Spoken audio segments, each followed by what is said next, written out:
Welcome back to the party, everybody. This is Morty, and I am your host, Lutch, aka TheIndianJesus, here to resurrect the second coming of common sense. Everybody hit that like and subscribe. You know I would do it for you, and let's party. We've got a guest today. Let's welcome our guest, DeVon. Welcome to the party. How are you doing, brother?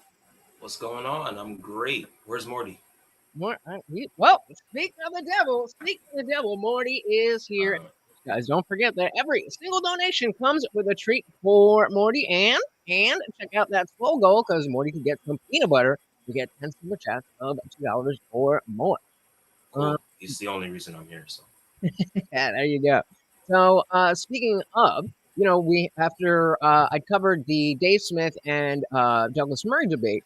You said that you had a lot to say and you want to come on and talk about that. And you said you wanted to start off in the immigration territory. So I'll throw the floor to you, and wherever you want to take it, let's go. Yeah, I mean, I guess I just don't understand why anybody could support the way that these deportations are like being done and claim being like a patriot or being skeptical of the government and government overreach. Okay. How why does that? Why not?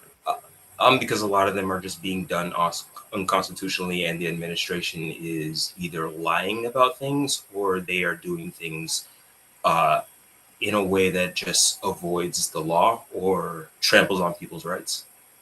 Well, I mean, I think that is the question, right? That if you're not here legally, then you don't have those particular rights. And so when that's not true. What's not true? The specific rights of due process are protected even if you aren't here legally. No, I didn't say you don't have any rights. I'm saying you don't have the same rights as somebody who is a citizen. And so there is, we could take this in a lot of different directions, because I don't think we would argue that there definitely are people who, number one, are here illegally, and number two, are not good people. I think we could start that there are some people that we are happy to get rid of. Yeah, absolutely. Okay, so that's definitely a group that we can talk about and agree on. There's also a group of people who may be here illegally, but they're good people, and they're just trying to work and whatever. And then some people might say, well, we want to keep those people here. Well, to be clear, it's not that they're here illegally, it's that they came here illegally. But if you go through the process, the legal process and the constitutional process to actually seek asylum or to get granted withholding, you are here legally. You understand that, right? Sure. But the problem is that when you get into the number, the millions of numbers that we have, then you're not going to get, you have a big enough array of people that something drastic now needs to be done. Now, we on the right, we're talking about vetting and this and that for a long time. And the way that you prevent, the bigger the system you need, the more cracks there's going to be for people to fall through. I'm not going to say that, our government is perfect and everybody who obviously not. I'm very anti-government in general. But the fact is that we have this problem of millions and millions and millions of people who don't belong here. And that was a problem that was saddled onto the Trump administration because of what Biden and Kamala did. Okay, so if we're talking about vetting, we agree that we should probably do something to actually make it so the vetting could be easier. I'm one of those people that thinks that the bar for asylum could be a little lower. There are certain things that can be done in order to make sure that people are coming here and not abusing that system. However, when you say that because the problem is big enough that we have to just override what is in the Constitution and the president, you're not saying this, but that's what you are advocating for. Because the thing that you're saying, let's dig into that then. Dig into that. What is it that I'm because we're still talking very broadly. So what so far have I said that has been unconstitutional? Okay, so do you think that these people should be deported without due process? No. Okay, but they are being deported without due process. Well, I mean, it depends on how. If we're saying, by saying due process means they have to get a court date and go through all of this, as opposed to you have the process of not having the proper papers and that's the decision, then no, I don't think everybody who's here illegally should get a court date. again, if we wanted to have that system, we should have been vetting on the way in which case at least a lot more people would have. We do have that system, and it's called the Constitution. Say again? People who are here, who are in the states, are subject to the constitutional rights that are afforded to them under the Fifth Amendment. So it doesn't matter if they're here legally and what you like feel like we should do for a certain person. It's the fact that the Constitution says that that's the case. And if you can prove that these people are gang members and they are these vicious people, it's as simple as just doing a trial and making that happen, or presenting. It's not as that's not. You say it's just as simple as a trial, but that's not simple. That takes time. That takes money. That takes the person to actually show up. If you're an MS-13 gang member and you're in America, are you going to show up to that court date? And then what happens? Then it gets adjudicated. We got to do this. Hold on. And that. No, I'm not talking about releasing them from being detained. I'm talking about not reporting them. If they're detained, then you will have them able to show up for that. That's what I'm saying. Well, let's focus this a little bit more, because we're talking about illegals, which is a very large umbrella. And I think for both of us, there will be cases where, okay, this person shouldn't have been treated that way. And we both agree this person should have been treated that way and deported. So I need you to focus a little bit more on, like, do you have a specific case let's talk do about? You want to do the most popular one right now, the Kilmar Abrego Garcia one? Sure. I'm not super familiar with the particulars, so he's the just to remind you, he's the one that's like he's the more recent one that's been like Maryland men. What's the name? You know what I'm talking about? Kilmar Abrego Garcia. He's the one that's like dominating the news right now. The Democratic Senator from Maryland flew down to see him. They the courts ordered him to be facilitated from custody, from release, or facilitate his release of custody. All right. Yeah, he's the one that the government is currently smearing as an MS-13 member and not presenting the actual evidence for that. Okay, so let's check out a little AB News. ABC News is fine with you? We're doing mainstream media. That's crazy. I'm trying to figure something out where we're all happy.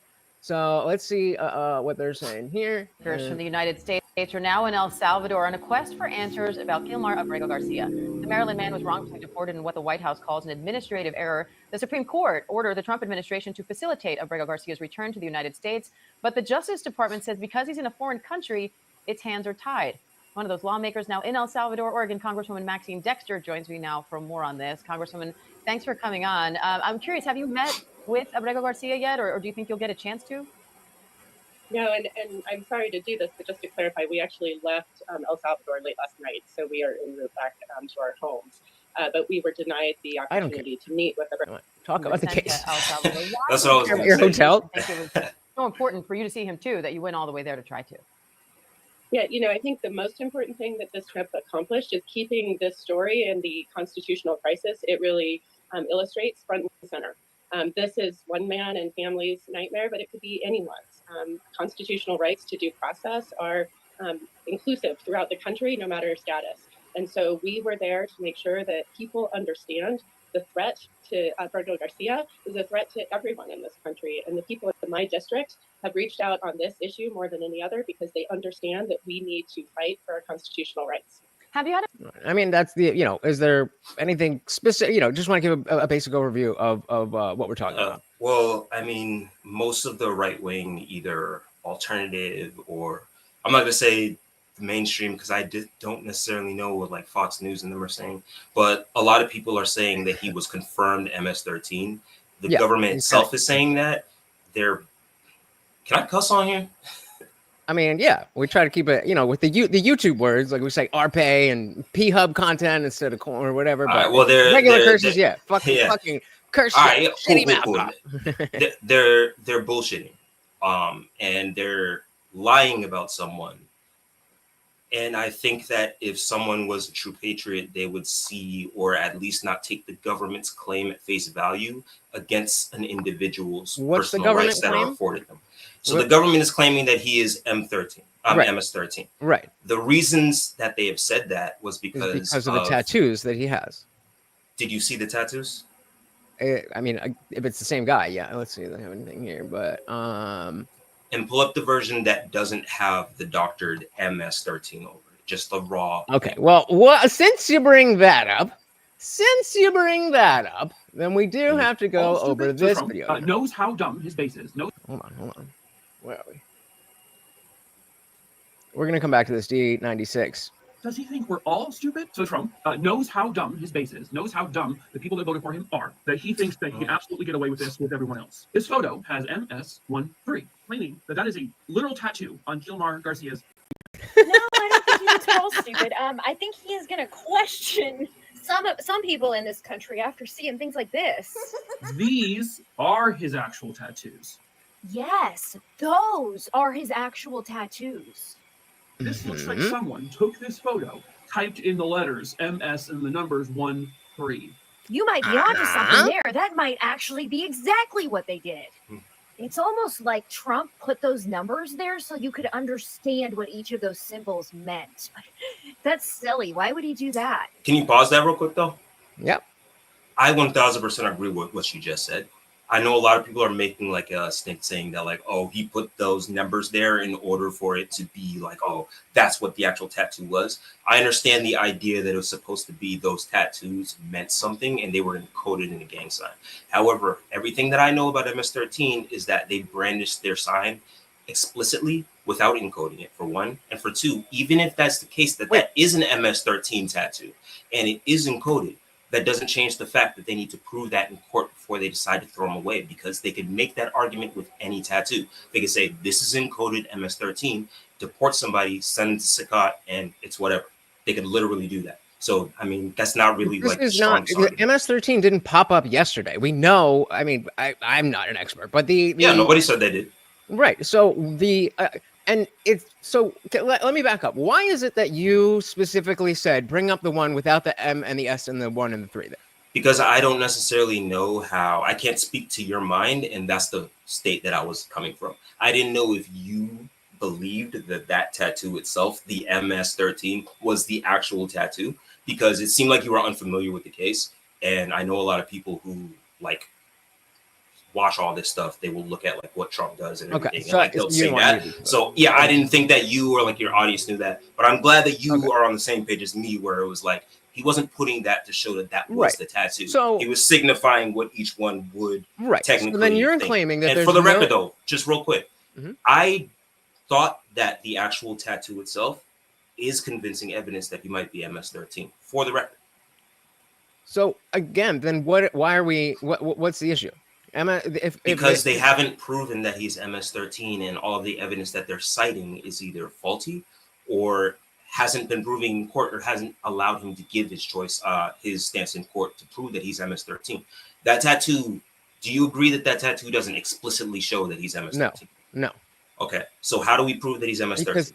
Because if he had those tattoos and he was on anywhere where MS-13 operates, he would be dead, and he's alive. Yeah. So that means that the MS-13 tattoos that match what MS-13 means, him being around MS-13 gang members and he's alive, is proof enough for me.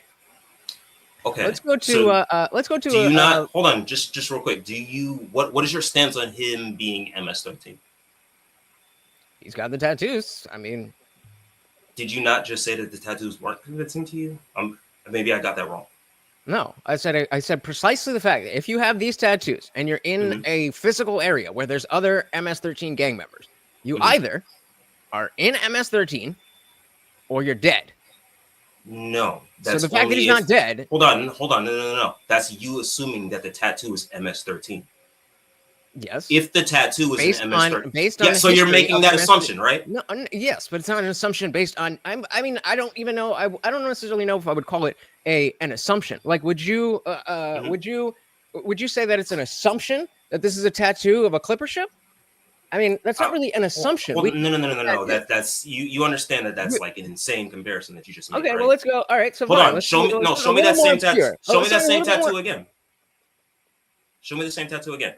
Okay, what if I said that was a sign that you're in a sailor's gang?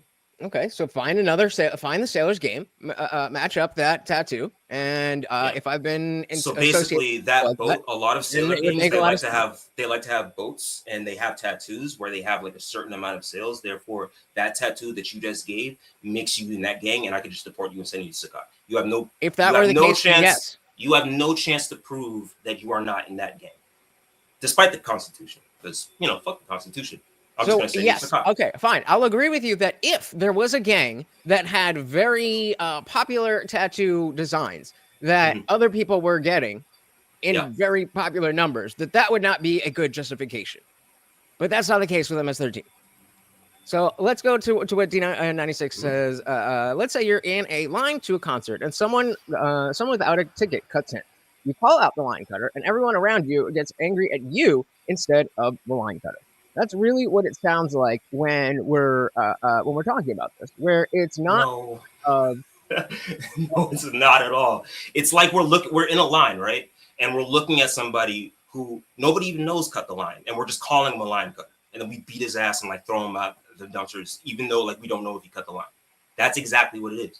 The assumption that he's a line cutter. We know that he doesn't have a ticket. Yeah. Okay. In that, we know that he doesn't have a ticket. Okay. In that case, then we know that to be the case. But with Kilmar Abrego Garcia, we don't know that he's MS-13. So that's a bad comparison because there are facts that we do not know about him to have a reaction to him. There's no proof that he's MS-13, and in order to prove that, he needs to be in the court of law to like prove that. So I don't understand why we're okay with just the government can do whatever to a person. Like, as people who have been condemning administrations and being like, we're for the people, I don't understand how you could be on the government because side. we brought in those people. We brought in those people who were against the government. The aspects of the government that we didn't criticism. Like. So suddenly there absolutely is criticism. There's just not so on the specific thing that we voted for. The specific thing was to get rid of someone without due process. No, get rid of MS-13 gang members who are operating in the United States. Absolutely, that's what I voted for, and that's why I'm super glad that Tom Homan. There's no proof that he's an MS-13 gang member. The tattoos are not okay. No, they're not MS-13 tattoos. They are what based on what we've seen other based on the fact that yes, we have. And what do they say? MS-13 on their face. There's no. So that's the only. So you're saying that there's no records of MS-13 gang members with other matching tattoos that have to do with anything in gang life except for the M, the S, and the 1 and the 3. Is that your claim? Do you know of any tattoos that match the ones on his knuckles that are MS-13 tattoos? No, I'm not a gang member, but that's okay, so not you the don't question know. I asked you. So I don't know for sure. You're right. Yes, I am trusting people who have done gang work. So why are you saying that he's MS-13 and you voted for him to be MS-13 to get voted for him to kick out his MS-13? You don't even know if it's an MS-13 tattoo. Why are you taking the government's because I trust those who work in I trust those who work in the and in the that's gang the unit. problem. That's the problem. You trust a little easily. So we shouldn't trust the experts. No. That's real. What I'm saying real quick, is I want to address the logical fallacy here. I just need to answer that question real quick. There's we'll no logical fallacy. There's no logical fallacy. No. In D96. Oh, okay. I have to. Okay. So go ahead. this the burden of proof. If we are saying that dude is MS-13, then the burden of proof is on us to say yes, that is MS-13, and it's not on anybody else to prove that he is not an MS-13. So I just wanted to put that out there. Sure. And for the record, if he is MS-13, get him the fuck out of here. I do not care. But the problem is that he's not able to prove that. And the Constitution lines out that due process is important because of this exact fact, that it allows the government to impede on people's rights and just say, you did a thing, I'm going to do whatever I can to you, and it's whatever. If you're not standing up for the people in this case, I don't think that you could claim that you're a patriot. Can we go even more into the Kilmar Abrego case? He's not the only one. There's like a bunch, dude. And if you look it up, there's like a bunch. But sure, and that's why I think it's important that we take the individual cases because they're all they're all different. So Oba is over here on. I agree, but I just want to say though, it seems that you're convinced that this is something that's okay. But have you looked into any of these cases? Like, yeah, I mean, have I looked into all of them? No, but not again, this comes back to. Yes, but the fact is, it comes back to there's so many of these people that I am. There definitely are going to be people who fall through the cracks. That's any government system. So that's not okay. That's just a false claim. I'm not talking about any. Just let me finish. Go ahead. You go ahead. I'm just saying it's false. So what I'm saying, so it's false that people are going to fall through the cracks. So anybody who gets deported deserves to be deported. Can I clarify? I didn't say that it's no, false because you're disagreeing with my statement that I didn't say yet. So you're saying the wrong thing because you're disagreeing with something that I agree with you. No. Let me clarify. I'm disagreeing with the fact that you said that people are just going to fall through the cracks because you're referring to a thing that we're talking about, this specific thing where this person didn't fall through the cracks. This isn't an instance of I someone didn't say falling they through the did. cracks. I didn't say they did. So what are we talking about? Random We're people talking that I'm about the not defending? system. I'm saying I'm at the point where we need a government system to make sure that the people who don't deserve to be here are not here. And that system can't be as surgical as it could have been however many years ago when we didn't have tens of millions of more people here. Yes, but it has to be because the But Constitution it won't work. supersedes whatever your ideology is. But we have, so this it is does. No, hold on. It does work. Why do you think it won't work? Because people won't go to we will. I mean, it's a laundry list. There's a reason that we want to do it this way. Give me one reason. The time that it will take, the money that it will take, the space that it will take. So the time that it'll take and the money that it'll take. And the space that it'll take. Okay, then we're so going to start letting out. We're going to start letting money, out American murderers because we would rather have illegal aliens in jail. We can go into we don't have an overcrowding problem. Yeah, right? we can go into the detention claim, which is a different claim, but I had already addressed that. I'm not saying that you remove these people from detention. I'm talking about deportation specifically. So every time you say let them go, that's not a position I'm representing. No, but that's why I was bringing up overpopulation. We are overcrowding in specifically overcrowding in jails. I'm saying if we are going to say, okay, we're going to detain all of these people and give them all a court date, even when we have strong evidence that they are engaged in behaviors that don't have strong evidence for that.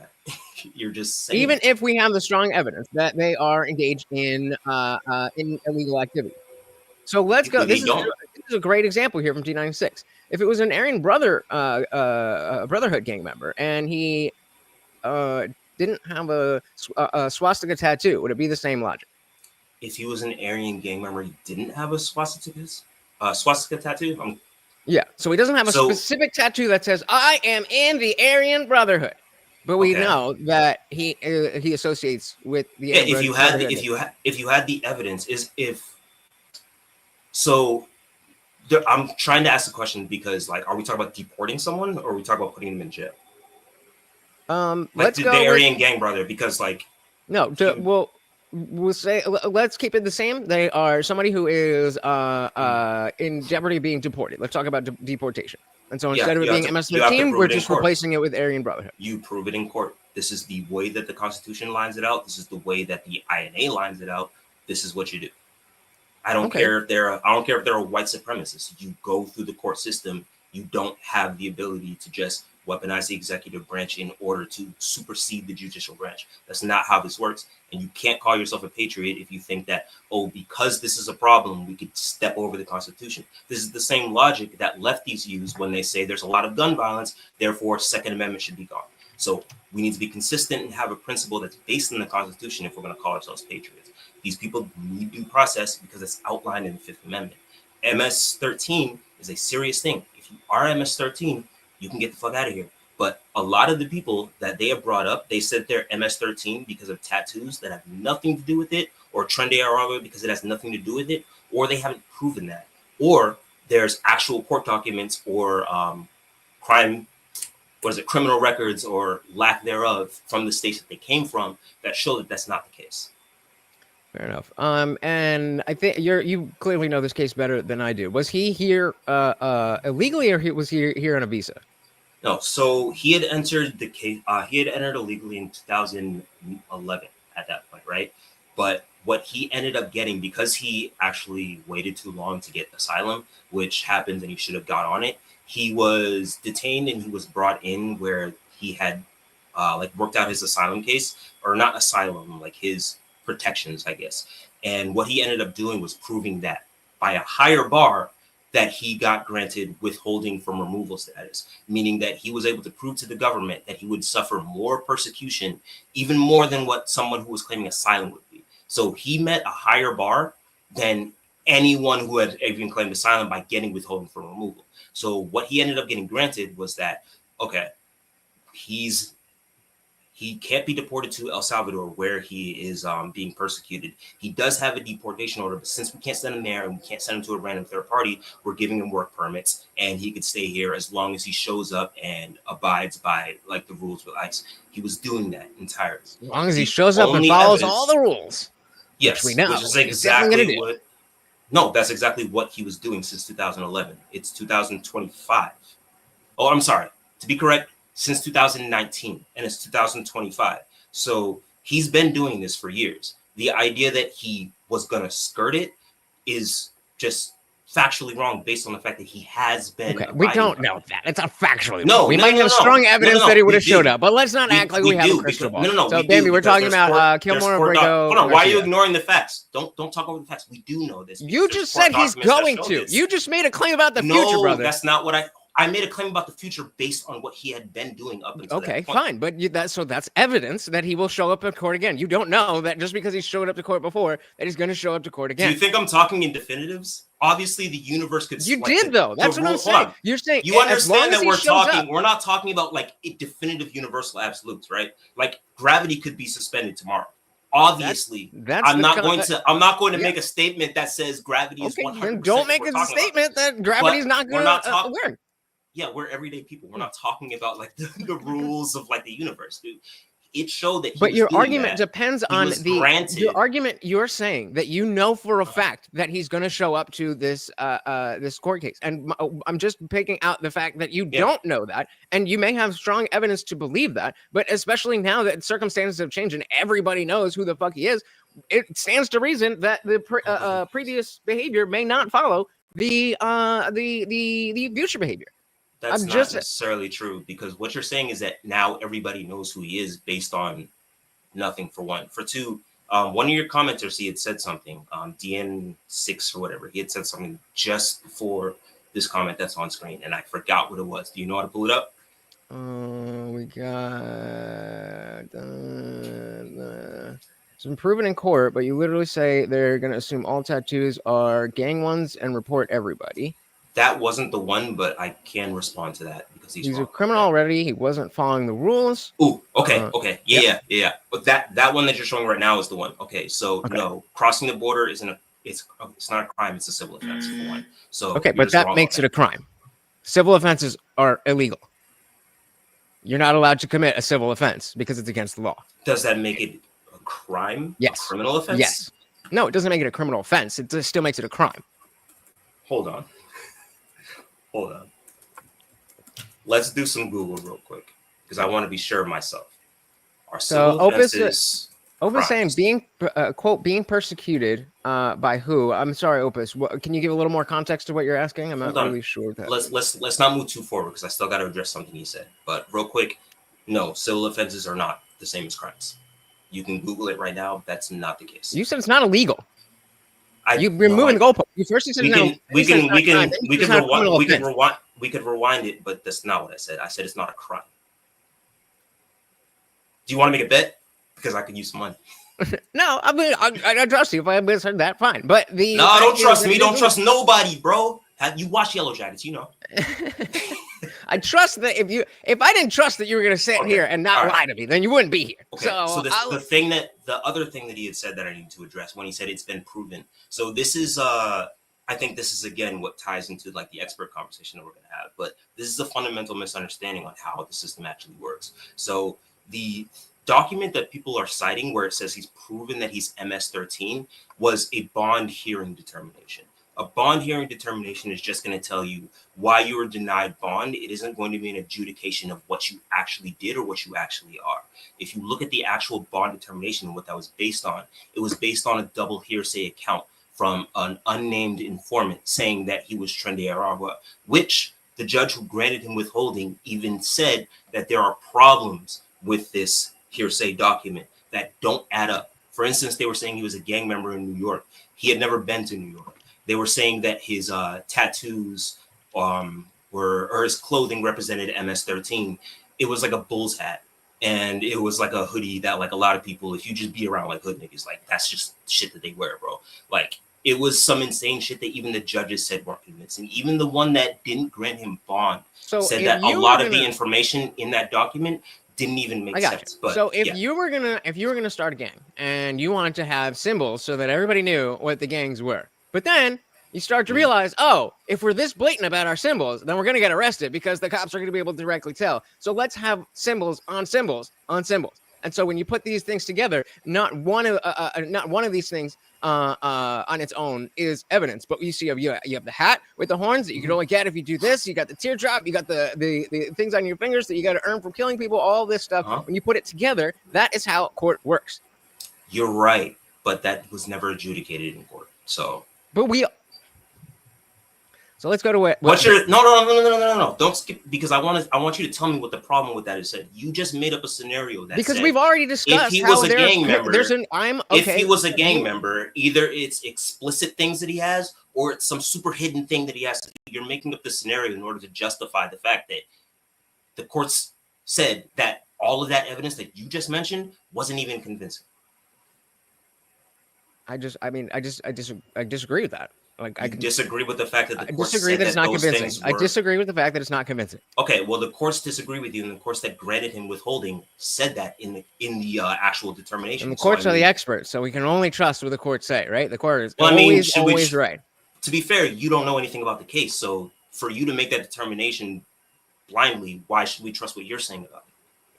You're not trusting me. You're trusting the people in the government who are handling this stuff, who are working in gang units, who are working. Tom Homan, who is on the border doing this stuff. It's not me. I wasn't the one who said, okay, Kilmar, you're out. Why do you trust them? Because I believe they have the same goals for getting these people out of the country for the sanctity of our culture. Do you think that... Not because they're good people or because I want to have a beer with them? No, I'm not saying that. Yeah, no, I'm not saying that. We're talking strictly legally. I'm talking about the idea that they are purveyors of truth. If they were to have said something that was blatantly a lie regarding an immigrant or multiple immigrants that they've deported, would that make your trust be a little... Would you tap into skepticism mode at all? So if they say... Run that by one more time. If they were to say something that was blatantly a lie regarding one of the immigrants or a few of the immigrants, and it's like objectively wrong, would that make you like be like, I should be more skeptical of them instead of just trusting that they said, even though I haven't read read the cases? Yeah, that would make me want to be more skeptical. Okay, you're positive though. Yeah. You're not just gonna like go back. Okay, so there's a few of these cases. There's a few of these cases that are important. Okay, so let's grab some of these comments and then we'll get back into it. So Bambi said, expedited removal is a form of summary deportation. It allows the Department of Homeland Security to deport non-U.S. citizens immediately and without a formal hearing under U.S. immigration law. People who can be deported by expedited removal are those who entered the U.S. without valid documents, obtained entry by actual or attempted fraud or misrepresentation, to people in expedited removal proceedings people in expedited removal proceedings do not have the right to a hearing in front of an immigration judge. But if they are still allowed to stay, they still are allowed to stay in the U.S. if they are a U.S. citizen, a lawful permanent resident, a green card holder, or a lawful refugee or asylee, or they have credible fear of persecution or torture if they return home. So the idea here is that the expedited removal process is already a part of the law. No, it doesn't supersede the Constitution and their right to actual due process, which is what the actual Supreme Court agreed and ruled that needs to be done, even with the AEA that Trump is using to deport these people. So, yeah, they're just wrong. If you think that certain statutes supersede the Constitution, you don't understand the law. And you're allowing people to abuse these laws in order to do whatever they want, even to people that don't apply. And that's a problem because it's, for me personally, every time that I hear this stuff, it's like, bro, it really does feel like the skepticism is either contrarianism or just team sports. It doesn't seem like, okay, now that our people are in the government, I'm going to be as equally skeptical because I know that people I don't know could also abuse my trust. It feels like people, instead of actually looking at the Constitution, actually reading the laws, actually looking at the individual cases. If you want to start a podcast, bro, you can start a podcast. We're going to have a conversation here. Yeah, I'm responding to it. You could respond to what I'm saying. I tried to, and then you talked over me. A little long-winded. That's fine. That's why I'm letting you talk. But when I jump in, then you got to let me talk too. So I don't even remember what you were saying. Go ahead. I don't remember what I was saying. The fact of the matter is that there are these things are being challenged in court, and you can say that these things are unconstitutional, but there's other people, legal scholars, immigration scholars, government scholars, people that are saying no. And so while it's not about being being in the cult or rooting for my team or this, that, or the other. It's about the fact that that I've always had an issue with there being too many illegal immigrants here. And so, yeah, I mean, if you want to, if the worst thing that I've ever done is, be a little bit overzealous on keeping our country, then I'm guilty. I don't think that's what you're doing. I think you're doing the opposite, because I feel like if you're saying that we can justify trampling over the Fifth Amendment rights of individuals that was specifically put in and advocated for by the founding fathers in order to protect the individuals, and you're saying that fuck that, my preferred policy rules over that and we need to get rid of these people, you're not advocating for keeping the country at all. Oh, you could say that, but based on what? Based on the fact that you're saying that the Constitution is second to your preferred policy. Do you agree that if these people are not getting due process under the Fifth Amendment, no, because you are okay with it? No, they haven't. No, because we already had the opportunity to give these people a system that could have worked, but we bypassed that. And so, yes, surge the border, let everybody in, give everybody, That's a woeful. I feel like people here. I'm gonna meet you halfway, right? A lot of people take Trump out of context, and I like to call it out because I'm like, yo, he'll say this thing, and it's crazy. I'm probably the lone liberal that like agrees that when people say that he said suspend the Constitution, the wording of that wasn't necessarily what they were making it out to be. But what you're doing right now is the same thing that principally you would disagree with what Trump did. Did Biden say immigrants should surge the border, or did he say we will surge the border in terms of us actually enacting a policy?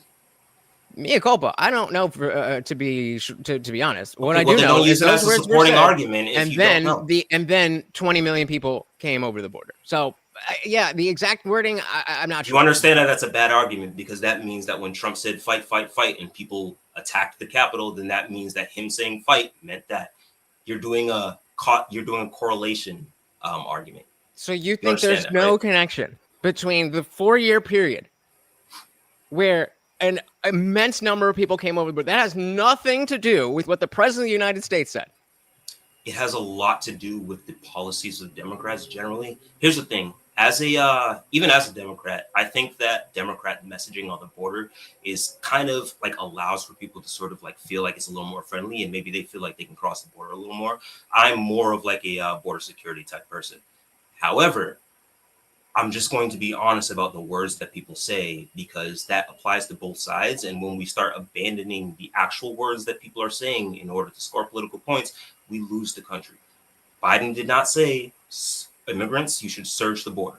Let's just be honest about it. You can even disagree with Biden's policies and concede the fact that he didn't say that. Like, it's fine. Maybe, yeah, I can concede the fact that I don't remember the exact wording. But he did. Well, then don't use it as a supporting argument. He did absolutely send the message through his rhetoric that people should come over the border and that they would be more lenient than Trump would have been. That's why we saw people. Oh yeah, Biden. We love Biden. We don't want Trump because he's not going to let us in. Yeah, that's fine. So whether he said this, I was taking issue. That's not the same thing. I was taking issue with the wording. That's not as important. You're right. On both sides. Correct. That's not the same. You're trying to make that equation. It's not though.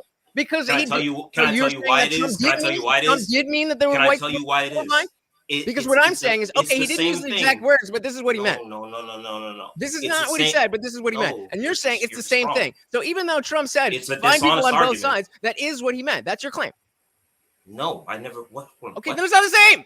We agree. It's not the same. No. We don't. No. You just said a bunch of words, and you just said that when Trump said you finding this is how you think about that. I never said what I think about what he said about finding people on both sides. No. You just ran super fast by that. I said what you're trying to make stop. Is that You're trying. What I said. You're trying to move this in the direction, because I don't know the specific words that Biden said in that one instance, that I am misrepresenting the fact that he was the cause of a lot of people coming to the border and wanting to come over the border because of his words. And I'm saying that is not the same thing as the fine people on both sides, because of the fact that even though the words were there, that was not the intent behind what was said. Whereas with Biden, the intent was for people to come over the border. So it's not the same thing. Okay. So I want to go to what Box was saying earlier. Hold on, can I respond to that? Yeah, go ahead. All right. Just as friend to friend, man to man. We're just talking, right? So this is what I meant. When I said that when you bring up the surge the border thing specifically, and this didn't have to be a thing where we dove too deep into it, but every time I hear the surge the border thing, it bothered. I said, okay, you're right. I don't know what he said, but that doesn't change the fact that he used a lot of rhetoric that a lot of people go over. So I can see to that point. I can see that. I which is why it's not the same thing as the fine people on both sides thing. I never said it was the fine. I'm getting to my next thing. I never said it was the same as the fine people on both sides thing. I said specifically it was the same thing as the fight thing. You're making an argument that I'm not holding. You understand that, right? No, you just misheard what I said. So, but fine. No, you're bringing up fine people. All right. Yes, cool, I brought that up because I was saying you're trying to do that, and it's not the same. And you said I'm not equating it to what you're saying. I'm equating it to. Okay, so what you said that you were. You said that you were. You may have misheard me, but let's move on. So Boggs says they have been through some level of due process. That's how they get on the list to be deported to begin with. They're not just picking up random people. So how does Kilmar end up on that list if he is not doing anything illegal? I don't know if any of these people have read anything about it. I feel like you guys. Let's assume they haven't. So So the idea that if due process happens or some process happens at some point in someone's life, then that means that if something else happens and they're denied due process, you've already had due process is the dumbest fucking thing I've ever heard. Kilmar was denied due process based on something different. The process that he was involved in the first place was for his immigration status. What he was granted with his immigration status was withholding from removal. So anytime you guys talk about there was already due process for something that's unrelated, it doesn't make sense. Bambi, I love you, baby. I love you, all right? But just relax. Me and my boy are having a good talk. We're having fun, okay? That's what this is fun. So Matthew King is saying, I've got copy link. You've got something in the chat for us. So let's see what he's got for us. The judge who presided over his 2019 case said that based on the confidential information, there was sufficient evidence to support Mr. Abrego Garcia's gang membership. That finding was later upheld by another judge. As a result, Abrego Garcia was refused bail and remained in custody. During this time, he applied for asylum to prevent his deportation to El Salvador. In October 2019, he was granted a, quote, withholding of removal order. If you have links for these, put these in there as well. A status different from asylum, but one which prevented the U.S. government from sending him back to El Salvador because he could face harm. Mr. Abrego Garcia's lawyers say that he was granted the status based on his, quote, well-founded fear of persecution by Barrio 18, the main rival gang of MS-13. Yeah. So what he just showed was exactly what I was talking about. Okay. I don't think that he showed you the full context, unfortunately. I don't think... Let me try and word this the right way. Oh, sorry. There's more here. Sorry. My bad. Let's finish this. I didn't realize there was more here. Okay. He said that... So hold on. Can I ask a question? What is this from? Like, what is the source? Yeah, Matt. Where are we getting this from? I think this is just Matt. Sorry, I forgot we had something. I think this is him just typing this out easier. But yeah, if we have link, post it. All right, so we'll finish reading this, and it's from the BBC. Thank you very much. So we finished up with him saying the main rival gang, MS-13. He said that prior to him entering the U.S., his family and their businesses had been threatened and extorted by Barrio 18. Since 2019, when he was released with the protective order, Mr. Abrego Garcia's lawyers said that he has had yearly check-ins with immigration officials, which he has attended without fail and without incident. And so, yeah, I mean, definitely all of that stuff happened before everything that we're looking at now. I know I got a fucked up mind, bro. I don't know. Someone was writing the source for BBC, and I was like, thinking, I'm like, oh, I'm black? Like, what are we talking about? But nah. So nasty. Yeah, so the this is again why it ties in the whole expert thing. Like anybody could go online and they could read something that they don't understand because they don't actually understand the law behind it. And me as a layman, I understand my limitations, so I try to actually get the sources and get the information and understand what's happening. So the judgment that he was MS-13 wasn't an adjudication. I had already brought this up before. This was a bond hearing. In a bond hearing, whatever the person or the judge decides that you denies you bond isn't an adjudication of what you are. It's just an assessment on the risks of releasing you to society. So the information that was given to him through low evidentiary standards, because bond hearings, they have low evidentiary standards as opposed to like the actual adjudication of what you are going to be able to submit basically anything that shows that maybe we should keep you. The information that they went off to say that we should keep him was a confidential, as it said, informant's note, which was hearsay, that the immigration judge that denied the bond, the appeals judge that denied the bond, and even the judge that granted him withholding said was not convincing in terms of him actually being MS-13. So it takes more than just looking at a document to say that this is the case. It takes an actual attempt to understand what you're reading in order to understand that. Because if you don't do that, you allow the government just to fuck you over. And regardless of what administration it is, you should be aware of this. So yeah, he wasn't adjudicated MS-13 at all. That was a bond determination and an appeal on the bond. That's it. Okay, so then are you personally, not as a representation of a legal distinction, are you personally willing to say that no, Kilmar was not an MS-13? No, but what I am willing to say Why not? is that Well, wait, why not? Because what I require in order to understand these things as someone who advocates for the Fifth Amendment is their day in court in order to prove that. You can't summarily remove people without them having that actual day in court. And the Supreme Court, regardless of what anyone says here or what any, someone who doesn't understand the law and comments anyway, the court agrees, even the conservative Supreme Court agrees that you need to give these people due process, sufficient due process before you do this. So yeah, and it's in the Constitution. Like John Adams talked about the importance of due process. Thomas Jefferson talked about the importance of due process. And so whenever you say that like it's okay that we can just have an insane reaction or because of this and that and Fifth Amendment doesn't matter, it's just anti-patriotic. I can see where you're coming from, and I definitely understand the point that you're making, and clearly you understand more of the specifics of the case than I do. So I would be totally fine with saying, okay, this specific person, they should be here. Maybe depending on what other people are saying, that he shouldn't be deported. The problem is that does so very little in the broader discussion of deportations and illegal immigrants.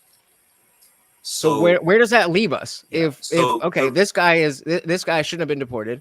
Okay, and then so it's not just this guy and I don't want to go through like all the cases, and there's a lot about certain individuals that I even haven't listed. Like I'm sure you heard about like the gay barber that was sent to Sakat because he had tattoos of crowns that said mom and dad, which is fucking insane. But in terms of like the broader scale and everything, I don't think that people grasp the reason why this is important. And you as a philosophy person, you probably understand like Kantian's imperative, what is it? Categorical imperative. Yeah. The problem with the way that people are thinking right now is short-term, and they're thinking policy as opposed to actual patriotic tendencies in the Constitution. Because we have on tape, not tape because shit, it's fucking 2025, but we have on video Trump saying and Carolyn Levitt saying that they're looking for ways to do this to American citizens who commit these heinous crimes. The problem is that if they're deporting people who haven't committed crimes or haven't been able to prove that they've committed these crimes in court, and they're saying that they're going to do the same thing to Americans and send them over to Sakat, how the fuck is that a good thing for America, and how does that protect us? That comes back to bite us in the ass. Yeah, it's not. I agree with you. And I mean, even the notion of like, oh, we're gonna send these people to the worst prison in El Salvador. Like, I don't think that is like that doesn't get me excited. Like, get like I just don't want them here because they are eroding our culture. And I can understand where you're coming from, but I don't. I think that there is, a sentiment that drastic times call for drastic measures. And if I highly doubt that we would even be in this position. I'm not saying that you are shielding Biden, but because of the Biden administration policies, we are in a clusterfuck. And if straight up, if you ask me, is that enough of a reason to trample on the Constitution? I'm going to say no. But the broader point is that something. But needs you're to be done. advocating for it. I don't agree with your interpretation of that.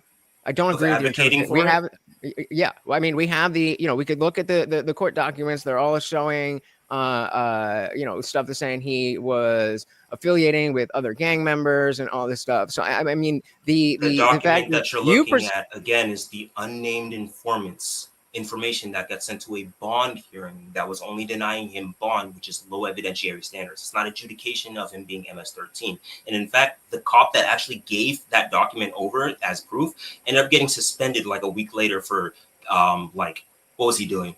Selling confidential information to some sex workers in trade with sex. Bro, these people are fucking corrupt, bro. And I feel like that would be something that would be a common thread with a lot of the MAGA people, the corruption stuff against people's rights. We can't focus on our own shit while there's millions and millions and tens of millions of other people fucking up our shit already. So that's why I wish the government was better, but no, I don't think the government is capable. What do you mean? You're doing a streaming? You're feeding Morty? You're chilling. Yeah, because I'm fucking awesome. I'm fucking awesome. The government sucks. I think we agreed on that part.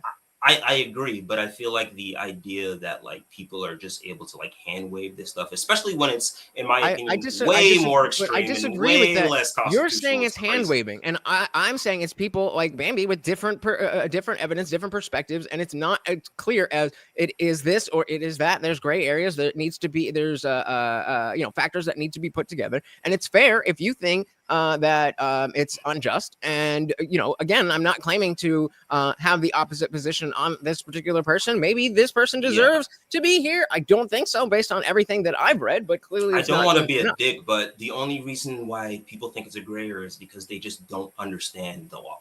They aren't reading the law. And Bambi wait. Okay, go for it. Go for it.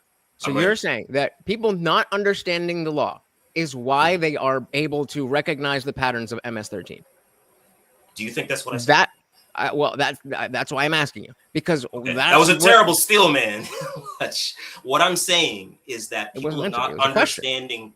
Okay, so but let me finish. The reason that I'm asking that question is because you are saying that it is based on that we have nothing that can tell us what is really happening. Unless you're familiar with the specific case, then you can't understand that this is a bad guy. No, that's what I'm saying. I'm saying I don't need the court document. You were asking me what I was saying. I'm just saying that what you just said was not what I was right. So that's what is implied. Because people don't understand the paper. So I feel like it's more inferred than it is implied. Let me clarify if I made any mistake here. What I'm saying is that if you do not understand aspects of the law, then it's easy for you to look at a bond hearing determination and say that is him being verified MS-13. We know he's MS-13. If you make that claim based on a bond determination, that is you making a determination or an opinion or having an opinion based on ignorance of the law. You're saying I'm giving my opinion. I will make money bets. I don't think you guys understand. I will make money bets on this. I think Abe is saying that I'm the one giving my opinion. That I. Oh, okay. Sorry, I'm giving the opinion that this is an MS-13 gang member, and that I'm okay. But that's not a matter of opinion. That's a factual matter, right? Sure, but in my opinion, outside of the court, so we can agree that the courts can get things wrong, right? The courts can get things wrong, yes. Sure. And so it's, the justice system is the best thing that we have. So we defer to it because we don't have anything better. But there's cases of innocent people going to jail and guilty people going free. Yeah, and I would never And so advocate for the people who get right. who But my say point this is jail. that And I think wouldn't just OJ did hand it. wave. I think OJ did it. Everyone knows OJ did it. Okay, Fuck that. but that's what we're talking about here. That's what we're talking about. We are all saying that regardless of whether the court said OJ did this, that, or the other, we believe, based on the evidence that we saw, that he did it. Yeah, so but the problem is that similar, you yourself identical didn't know situation. anything about. You didn't really know much about the case until now. So you making And that determination based on none of that. You're right, and nothing that you brought up has changed my position. That yes, I think that's because you don't want to change it. I have absolutely no dog in the fight on any one particular person. I think you do. Why? I'm looking at the Make America Great Again hat in the background. I think you do. And so making America great to you means getting rid of people who deserve to be here? Is that what you think we mean? Is that what you think that represents to me? Nope. Okay. Nope. Then what are we talking about MAGA hats for? I'm saying that when you say you don't have a dog in the fight, I think that you're on an individual. I don't want to say yeah, but this is important. I think that the opinion or the claim by the Trump administration, because it's the Trump administration, is something that you're going to lean more heavy on them being right, as opposed to having the same critical analysis of a government and being skeptical of power. Yeah, but I think that the problem, true. But the problem with the thing that separates people who try to actually seek the truth and people who don't is that they aren't going to make a determination based on things that they don't understand yet. And I think that, and all love to you, obviously, because you invited me on your platform multiple times, and I fuck with you. But I feel like there's a lot of information about these cases that even if presented to you, you might still lean on the side of Trumpism because that's the thing that you've been kind of defending. And I think that that's scary because it allows someone to sit there and say, I'm going to send American citizens to Saqqat, even though I've shown that I don't give a fuck about the Fifth Amendment and the process. And that's a little fucked up, man. Sure. And that's a fair thing to say about, if you think that about Trump supporters in general, but I don't think that. No, not Trump supporters in general. At worst. No. So me specifically. I think that, I'm not trying to be a dick. I just think that, and I don't think that you're a fucking bad person or anything. Just clear that up, all right? I don't think that that's the case. But what I think is that it seems that you have somewhat of a bias towards what the right-wing narrative is, as opposed to making sure that you understand the actual objective facts before you jump on that. And that's what I feel. And I feel that you have the complete direct opposite bias, because but based on what? Again, what am I as citing? we just established, humans have biases. Yeah, for sure. But the difference is here is that have I cited anything that like a liberal has said, that like Destiny has said? I haven't. I've cited the law. I've cited I don't know what Destiny says. And I've cited the court documents. That's the important thing. And I think that that's something that we all need to do in order to make sure that regardless of Democrat or Republican, we're not getting fooled. All right, fair enough. What is that? Bambi dropped in. Oh, is this the same one that? Yeah, just the same one that we pulled up. But this is from a bond agreement, so it doesn't count. Well, it's not that it doesn't count. It's just that bond determinations are different from actual like adjudication. Like you can get denied bond because you've heard that somebody will, in this case, like an unnamed person could send something to the bond hearing, and then the bond judge would be like, I have to take the evidence that like we have here, and we're going to deny you bond based on that. So there are plenty of people that have been denied bond based on things, and they ended up being innocent. So when you take a bond hearing as a determination of what someone is, especially when the judge themselves has said that evidence in this thing wasn't convincing that he actually was the thing, and the judge that actually granted him withholding said that, it's just not understanding what a bond hearing is and what that actually means. Why do you need to have an understanding of what a bond hearing is to take the information in the bond hearing that the judge is determining to be relevant? Why? Explain to me why you need I can explain it to you. And let me make an analogy. If you were to look at evidence presented in a court case, and you see that like one of the accusations is he shot an elephant, therefore he's dangerous. This is evidence that exists, right? There's evidence that has been presented, evidence that you can read. Do you think that you can look at that and read that without the context of understanding that this is just evidence that had been presented rather than evidence that had been considered convincing in order to run with the idea that this person shot an elephant? Or do you have to look at the context that that evidence was produced in and say, okay, was this evidence accepted? Was this evidence accepted under a high evidentiary standard? Was this evidence that's an precisely the adjudication gray area of the that I person? was talking about, that it depends on the confluence of factors. That who is it coming from? What do they have to gain out of this? I understand all of that. That's what you mean by gray area? What? That's what you mean by gray area? Yeah, that it's not black and white, that we can see. It says it on his forehead. Either okay, it kind of does. But I agree. I agree with, if that's what you meant by gray area. Yes, I agree with that specific framing. However, when you actually do understand the context of it being a bond hearing, it becomes less of a gray area for you, which is why understanding what these things mean helps you actually think, or not think, but sort of determine what is a gray area and what is actually definitive and what holds no weight. Someone who is interested in the law, who understands the law, would never take a bond hearing determination as an adjudication because they understand what that means. So understanding what these things means does help you understand the entirety. So then after you explain that to me, if I still say, okay, then maybe that's not the end all be all evidence to send him away, but that still is convincing to me personally that he is an MS-13 gang member. Why is that an issue? Can I ask you just a follow-up question and I'll answer that?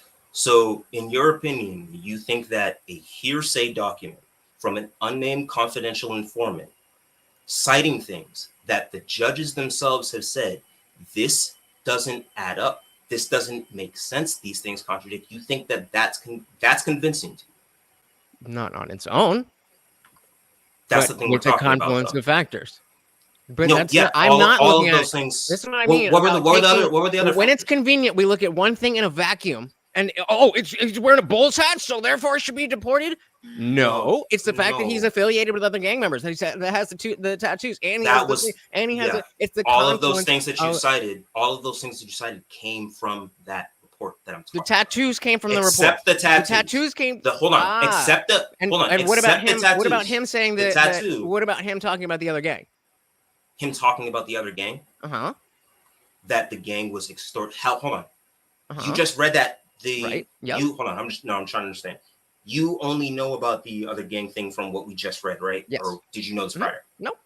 Just okay. Read. So do you know what the actual like? You probably do remember a little bit of it. That it was the Barrios gang was threatening his family, right? And they were extorting a shop that he owns, and that's why he fled. And Barrios was a rival gang of MS-13. Yes. Okay. So what about that is convincing that he himself is MS-13 with the context? So again, with the context that gangs extort people. Because of all the other factors. You keep trying to focus on one individual factor and be like, this is it. No, I said no. I've said no. But that's not what I'm doing. No. That's not what I'm doing. No. You're saying no to an imaginary, fictional character. Every individual aspect, if you take it alone, it does not mean anything. It's the confluence of factors. Let me know when you're done, because you're saying the thing that I also agree with. Okay. Well, in that case, let's take a little pause really quick. If you guys are enjoying the show, the party rages on 24/7 over in our Discord. The link is pinned to the top of the chat and is absolutely free to join 24/7. We're in there hanging out, having a great time. And guys, it is absolutely free. However, if you are a member of this channel here on YouTube, you can scroll right below that video and hit that join button. Starts at $2.99. There's a few different tiers, but $2.99 will get you in. It gets you members only live streams here on YouTube, all that other good stuff. But it opens up the full Discord server. So we've got the free chat that is open to anyone. Anybody can join and talk. But as you can see, that is just one of our channels. There's a bunch of different channels here, including our disciple chat for members only, our word of the day watch party, where we're talking about all this stuff. And of course, we have the voice channel here, where we are hanging out at this moment. Shout out to everybody in the Discord server. Say hello and tell them to come and join. Hello, come and join. There you go, guys. Simple as that. See you there. See you there. I didn't know that was coming. That blindsided the fuck out of me. Gotta do it. That's the way you gotta do it. Hey, get your bread. So I mean, yeah, right. And yeah, again, guys, it is free to join, so definitely come on through. So I mean, I think that we've established that you have presented legitimate aspects of this particular case as to why having a cursory understanding is not enough to make a determination on this specific case. I think what this would require is, like, I didn't know we were going to be getting into this stuff. So I mean, if I did, I would have read about more on this stuff. But I think that it does tie into the where we were originally talking about the Dave Smith and Dave Douglas Murray thing. I was about to ask you if you wanted to talk about that. Yeah, I feel like I don't want to waste your time. Yeah. No, you're good. So yeah, let's go with that, because I was very much on the side of Dave Smith. He even did a thing on Piers Morgan with a different guy who basically just parroted Douglas Murray, and it was the same thing. And I feel like specifically talking about Douglas Murray, he really just didn't engage in the argument, because he claimed that he was better, he was an expert, and instead of actually engaging in the talking points. So whether or not he was an expert or not, that doesn't prove anything as to whether there is any value in that conversation of being a quote unquote expert, as opposed to somebody who just knows a lot. Sure. And I could I'll say this much, like, I'm not going to defend him in terms of like the way he engaged with it entirely. I'm just going to basically defend the core idea that he's getting across. And at some points that he said some things where it was like, yeah, that makes complete sense to me, and it's just, I feel like it's something that should be obvious. But I think the idea that people think that when people say that, like, listen to the experts, like it's something that we should probably be doing, I think that people think that means only listen to experts, and experts are always right, and you should never be able to speak on anything ever in free speech, and the First Amendment doesn't matter. I don't think that that's the case, and I don't think that's the charitable reading of people's positions. What I do believe is the most charitable position, which what I have, is that specialization and division of labor in general throughout history has been something that has been able to propel us forward. And I feel like a lot of the times people either get into this contrarian mind state where there are these like experts, and if they get one thing wrong or a few things wrong, we can't trust them, and therefore we have to trust the random guy who's trying to sell us Patriot knives on YouTube, even though they get a shit ton of stuff wrong. And that's my problem. So I don't, and I would agree with that. And I don't think that's what Douglas Murray was really saying. I think he was saying that if you're going to, so the specific context was just about the Joe Rogan Experience, and saying that if he's going to have people on who are flirting with conspiracy theories, or the just asking questions thing, which I agree that there are people who are just asking questions who are not just asking questions, but that it is the requirement to have a quote unquote expert there, or to fact check people. When the Joe Rogan Experience has always been a bro podcast. As he's gotten bigger, Joe has always been interested in people, and he's had more access to more and more legitimate people. But just because he is talking about politics, or just because Dave Smith does have a political podcast, doesn't mean that he should have any less ability to be heard in full. I'm sorry, I got distracted real quick, but how old is Morty? Morty is going to be 15 this year. He's going to be 15. I figured, I saw the white around his face, and I'm like, oh, he looks a little old. Yeah. He I'm a used to dog have person, so I he get used to have like just right there, like a tiny little spot, and it's just grown all over his face. Shout out to Garrett Grant. Thank you so very, very much. And don't forget about that Swogo, guys. We gotta get that peanut butter. But either way, Yeah. a treat for Morty. Thank you, sir. Of course, that makes you the So new sponsor of the stream. yeah, and so Joe Rogan is an interesting character because I don't think that he's like this malicious dude. I genuinely like. I used to love Joe Rogan actually before the politics stuff, which a lot of people had. But the thing about Joe is that he's kind of like me and a lot of my homies, where it's like we have like we just talk about anything. Like we'll just have questions about the universe, like all kinds of shit and whatever. And that's kind of like what led me into like philosophy.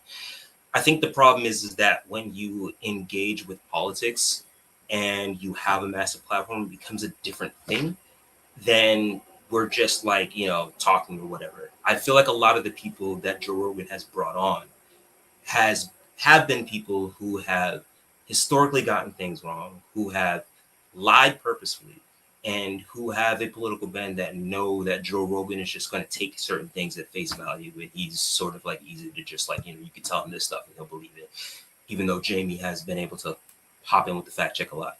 But I feel like the problem with a lot of these people, which is what Douglas Murray was highlighting, was that it's this game that they play where it's like they will be the expert, or they will show themselves to be the expert on these things, or they'll talk a lot about these things and say that this is the case and these people are lying to you and this is what's true.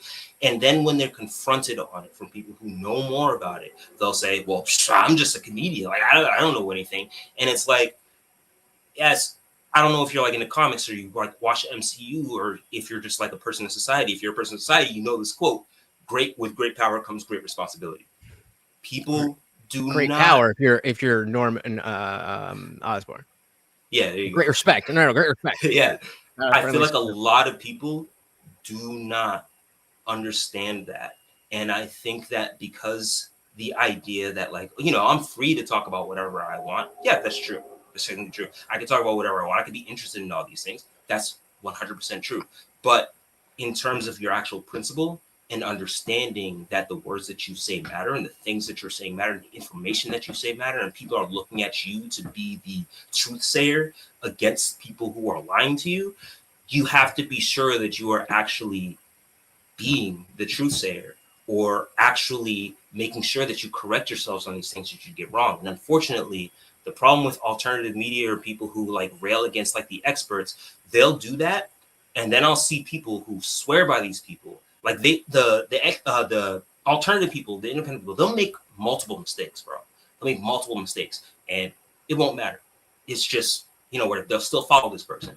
If an expert makes one mistake, it's over, bro. Like, if you can't trust this person, they're trying to kill us. They're trying to make us eat bugs and everything. And it's like, bro, what are we doing? So let's take this down a specific route. Would you rather go the Joe Rogan route, or would you rather go the Dave Smith route? I mean, either way, I would be able to speak more on Joe Rogan. Okay, so let's talk Joe Rogan then. So then, what is materially wrong with him talking to people who have wrong ideas? What do you mean by wrong ideas? Something that you would disagree with.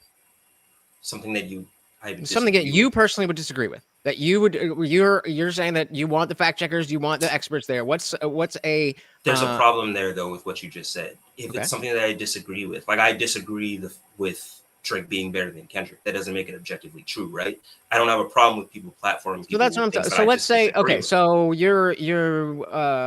could we say if somebody was anti-vaccine or the anti-COVID vaccine specifically, would that be something that you would say there should be somebody there who knows what they're talking about? I think that if you are platforming someone who is, and this is another part where I sort of like veer away kind of from like the liberals and stuff. I think that personally, I get vaccine hesitation. I completely understand it. Like, it makes sense from like an actual, like, it makes sense. You're putting something in your body, you're afraid, like it makes sense, right? However, from what I understand, vaccines are a time-tested thing, and they've actually helped us propel society forward. So if you're bringing somebody on who is skeptical of the vaccines, if they are saying things as like a fact of the matter and it's not true, that's a different story. I don't necessarily think that you should have someone with them that is like an expert, but I think that you should understand that I have a platform. If this person is not being truthful about this vaccine thing, this could cause actual harm in the real world. I would be careful about how you go about that. And I would be careful about Fair. just So that's- allowing those people to Sure. like, So that's a fair just- answer. But then Yeah. what would be what is the solution there? Because if we're not talking about, Douglas Murray was pretty, the fuck am I trying to say? I have no fucking idea what what the fuck you just decided to say, bro. He was very strongly saying that he was not calling for censorship or saying these people shouldn't be able to talk or shouldn't have their podcasts. Yeah. And so, which I agree with, by the way. And good. So that I don't understand what the point is. What is it that you are asking for? So the point is that you can imagine a society, right? Like where, let's say, I guess let's talk like agriculture, right? Like the agricultural revolution was something that was very important because it allowed people who specialize in these things to like, and who had like specialized knowledge to be able to handle this thing. And people who don't necessarily understand it, it's like, like we trust these people. They've been able to provide these resources. They've been able to make things better for us based on this. They seem to understand the science and these things are happening.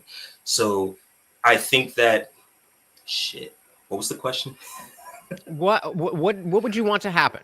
Like, what is it that would fix the issue with people, conspiratorial people going on Joe Rogan? What is the solution to that? Okay. Trying to remember what the fuck I was. Okay. So I think that the answer to that would be to actually be certain that the people that you're platforming are honest people and that understand what they're talking about. Because the problem with people who are like, the problem with people who are not experts in a field of a thing is that they could literally say anything. Oh, the example I was going to bring up. Yeah. So agricultural field. What if we just had a bunch of people online that weren't farmers, that had no idea about farming, had no idea about any of this shit. And they were like, the farmers are fucking wrong. And we know what the fuck we're talking about. And you'd be fucking like, they got some shit wrong one time, right? So like, fuck it. Like, you got to listen to me. I know about farming and shit, and I'm going to tell you this shit. And we had a bunch of people just starting to believe them and be like, yo, the farmers one time, they got the shit fucking wrong. And this happened. So now I'm going to listen to these people and take what they're saying. And we're going to do this. Could you imagine how that would be detrimental to society if enough people believe? I don't have to imagine. That's been was happening in the last case? 10 years. And so what the burden then is on the people who do actually know what's going on to use the marketplace of ideas and show why the anti-farmers or whatever you want to call them are wrong. Not just declare, hey, well, we're farmers, we're the experts, so listen to us. You have to demonstrate that. And so going back to specifically the JRE podcast, you're talking about people who sorry, we got a dilly for that. We got a dilly for that. D96. Damn. 96. You better be subscribed. I haven't seen you before. I want to see you back here again. What was I saying? You were talking about the different. Oh, sorry. Yeah. So the anti-farmers can say the worst, horrible, most stupid ideas, and then if the farmers come in and say no, you're wrong because of X, Y, Z, then there's not going to be a huge following. What is going to push people into following these alternative, with a bad connotation, the alternative sources, is the fact that the experts are not only making a mistake, but like Matthew King said, they refuse to admit that a mistake was made. That is the issue. And so if we go back to what we were saying with specifically Dave and Rogan, neither of them claim to be experts, and they are tripping over themselves, saying, I don't know here. I could be wrong here. I could be wrong here. And so are there people who claim to be experts when they are not? Yes. The people who have been in that discussion, do they fall into that category? I would say no. I don't think it's a matter of, and I guess I would agree with Joe Rogan. I would be a little less cautious about saying, or a little less ready to say that about Dave Smith, given the fact that like his whole thing is like I'm always right. Granted, that could be taken in jest. So when is he? Regardless So of the case. that's the problem. So if Douglas Murray is so mad about that, why didn't he just prove him wrong? If he's Prove him wrong about what? Whatever he's wrong about. If he's wrong, sure. then show him that he's wrong. I think that they did, and I can't speak to it entirely, but did they not have arguments about facts of the matter on that? They did, but it just have you been? You haven't been. You haven't been. Yeah, and like yeah, I get that. And here's the thing, bro. I would agree with you. I would agree with you because I was against the idea like back in like 2016 or whatever. It was like, you know, don't platform anybody, and like, you know, people can't like be platformed or whatever. I think that's a stupid idea. I think that especially because of the fact that the way the technology is like moved and everything, and the fact that we can have these ideas, it would sort of be like a moral wrong to say that people can't have a certain voice, right? However, that doesn't change the fact that certain people that have voices are just fucking dumb and they don't understand what the fuck they're talking about. And unfortunately, a lot of right-wing media has become those people who don't know what the fuck they're talking about, being the people that are promoted that way. Okay, for instance, so where are the centrist or left-wing people who are actually willing to take that on? If you talk to, there's a handful of people.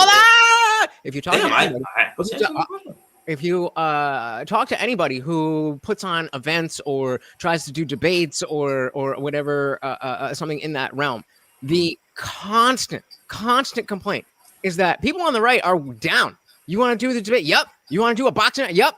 No. You go to the left. What do you mean no? This was true in like 2016. So then where are all the not debates? even close? Where are all the debates? Are you serious? Do you not? There's literally debates like every fucking day. Well, actually, yeah, with Parker and fucking no, not even just for Harris. not even just him. So we've got Destiny. We've got and the three dudes, they count as one. No, so we got the three. Well, Harry doesn't count anymore. Harry. He's out. So we got Parker and what is his name? Parker and Dean. Parker and Dean. We got Destiny. Who else is out there? Who else is out there? For one, you know, Pisco now. A few people have been, which I'm like, oh, that's really helping. Yeah, a few people that I've really been fucking with are like, not people I've been fucking with, but I've been liking the fact that Tim Pool has been hosting these debates because a lot of the people that he's been bringing on are people that I actually like follow. And what is his main complaint? What is his main complaint? His beanie's fucking too tight, and Russia's not the fucking imperial fucking voice in the world. That's his fucking complaint. But anyway, no, that's second. But first, regardless. First is that the left-wing people will not come on the show anytime. When Destiny came on, they have. I know he says that, and I don't doubt that maybe. Well, for one, I don't know. I'm not going to say he's lying. I'm just going to take it at face value that he's telling the truth, right? But regardless of that fact, have you seen his recent? I just saw this before I got on with you, where Charlie Kirk was hosting something like at a fucking college, and Dean, who I don't even really like that much, but he showed up and he was going to debate, and like. Even some people in the audience like, yes, some free marketplace ideas, he should allow you up there. And Charlie Cook was just adamant against it. There's so many right-wing people that avoid debate. Yeah. So here's there's so many of them. So like if I was doing a show, right, and I didn't plan to debate you, then it would be irrational for you to come into the chat and demand to debate me during the show, right? Mm-hmm. That would be like, who the fuck are you? Do you know anything about this Charlie Kirk event? Yeah, so they had the permits for an event where it's meant to talk to the students of the college, the Dean and Parker, who are not students of that college, which, you know, is not the biggest deal because other people come around. But he was trying to have a debate, and Charlie was saying, you can have one or two questions, but there's a long line of people here.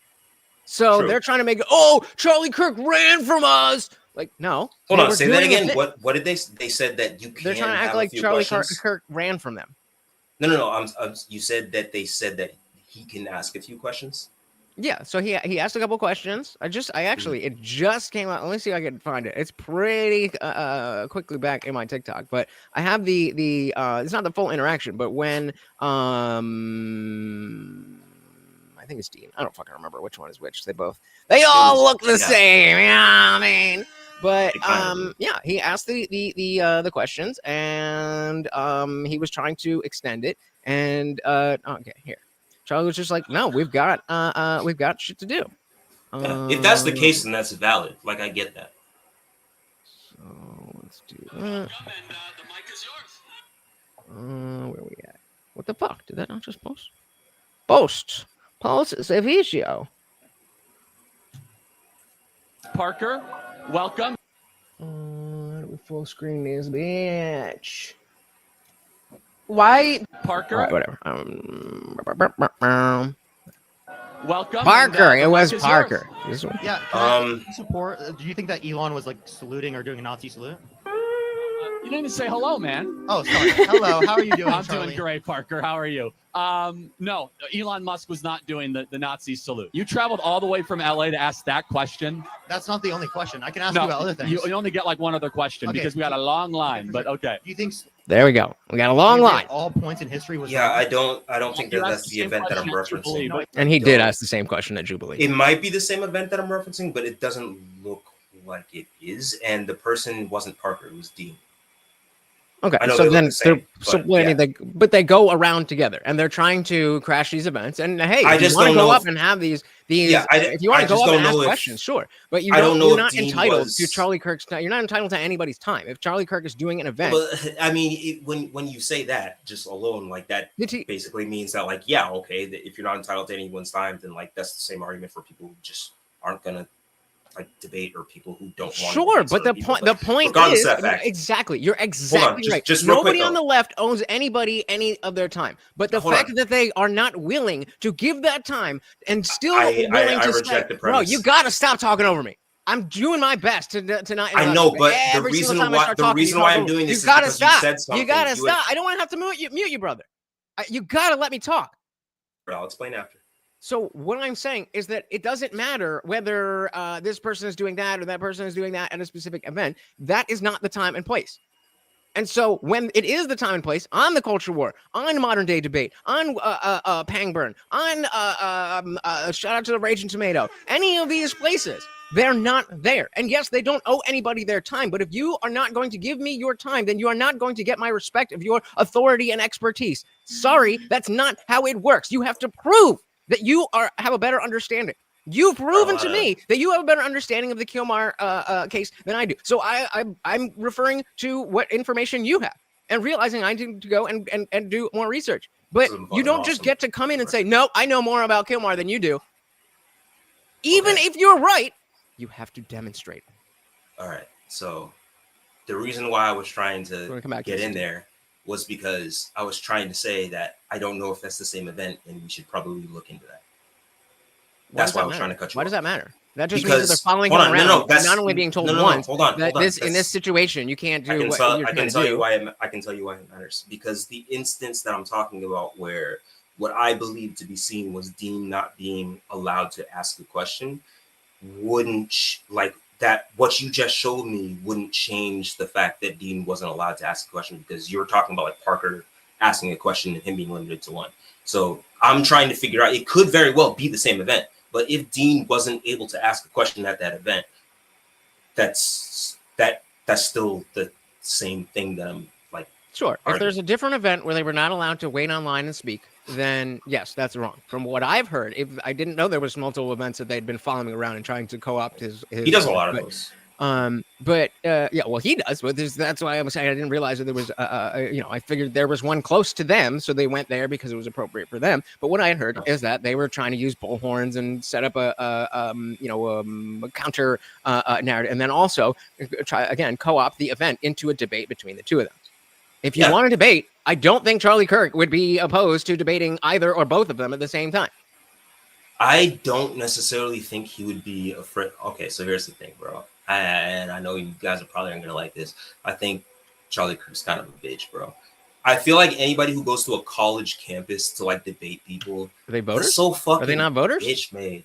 I didn't say they weren't voters. I thought college made you so much smarter and better. I thought you would think a lot of the college smartest people. a lot of college students are fucking insane, especially fucking freshmen. They're fucking insane. So dude. that's I feel like going to people isn't that precisely why you would want to go and talk to them and make them not insane? No, because I don't think he's not making them insane. I think he's choosing people who are. I mean, I agree with you. They are too far gone. TBS is a real thing, but he is definitely helping. You say bingo. Definitely helping. He's absolutely not. He's kind of agree, disagree. Dumb. So let's go. CT is very curious about what you think about this one. So the key point that isn't being made is the left and liberal party is different. Liberals have set examples of their beliefs. Leftists have an ideology. A true liberal is a centrist at this point.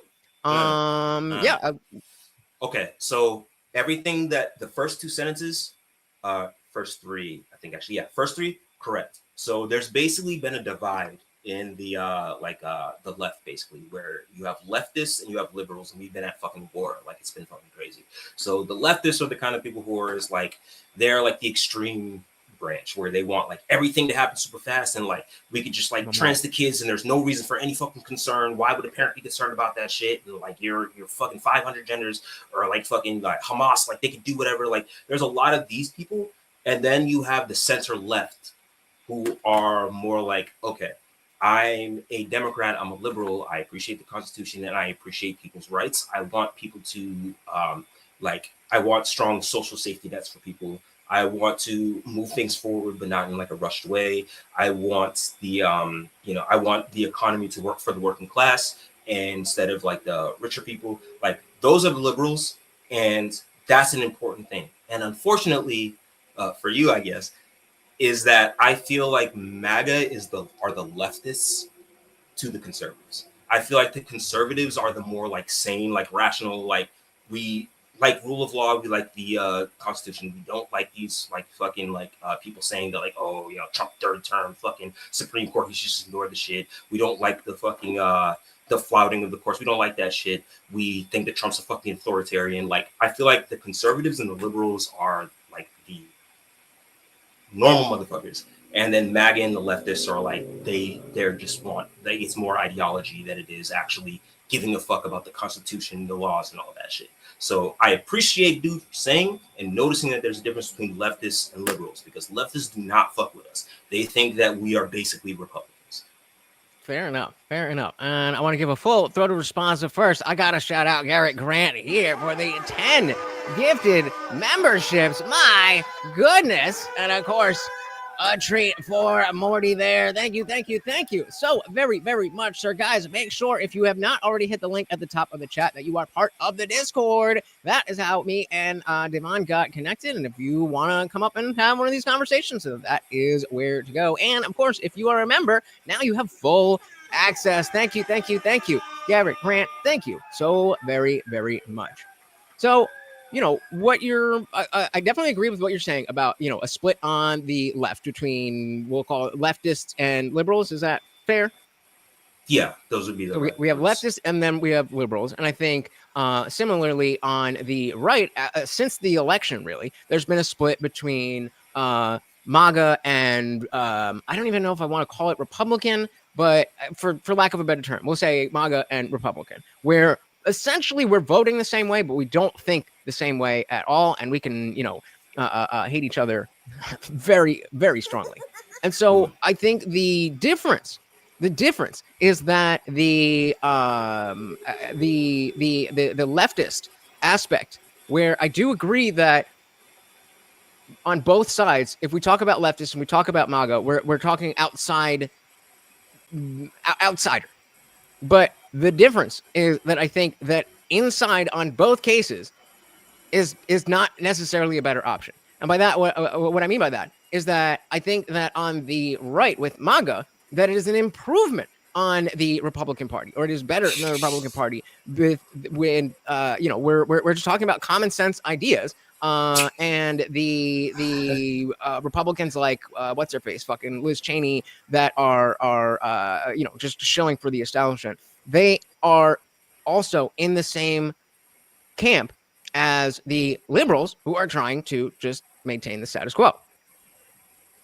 So the problem is like, and there's like a good meme for this, but it's basically like I want things to be different, and then the guy takes a fucking bat and just bashes everything, and at the end he's like, oh no.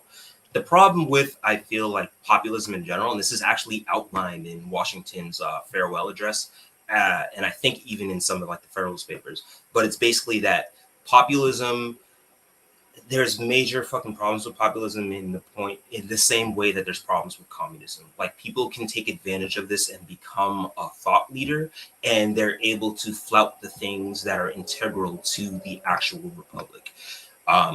When I look at Republicans who I don't agree with necessarily all the time on policy, I look at a lot of them who decided to lose their power and give up their power, or be kicked out of the party because the party wasn't representing their values anymore. It wasn't representing like family values. It wasn't representing the strength of the republic. It wasn't representing the Constitution anymore. It wasn't representing separations of power anymore. All of these things are tenets that apply to what actually makes America exceptional in terms of every other country on the planet, and even countries that try to actually improve upon us. The problem with MAGA, and we see it, is that they will do economic populism, which ends up leading to treasury bonds being sold the fuck off and the dollar weakening even more than we ever fucking thought, and mass layoffs of average people.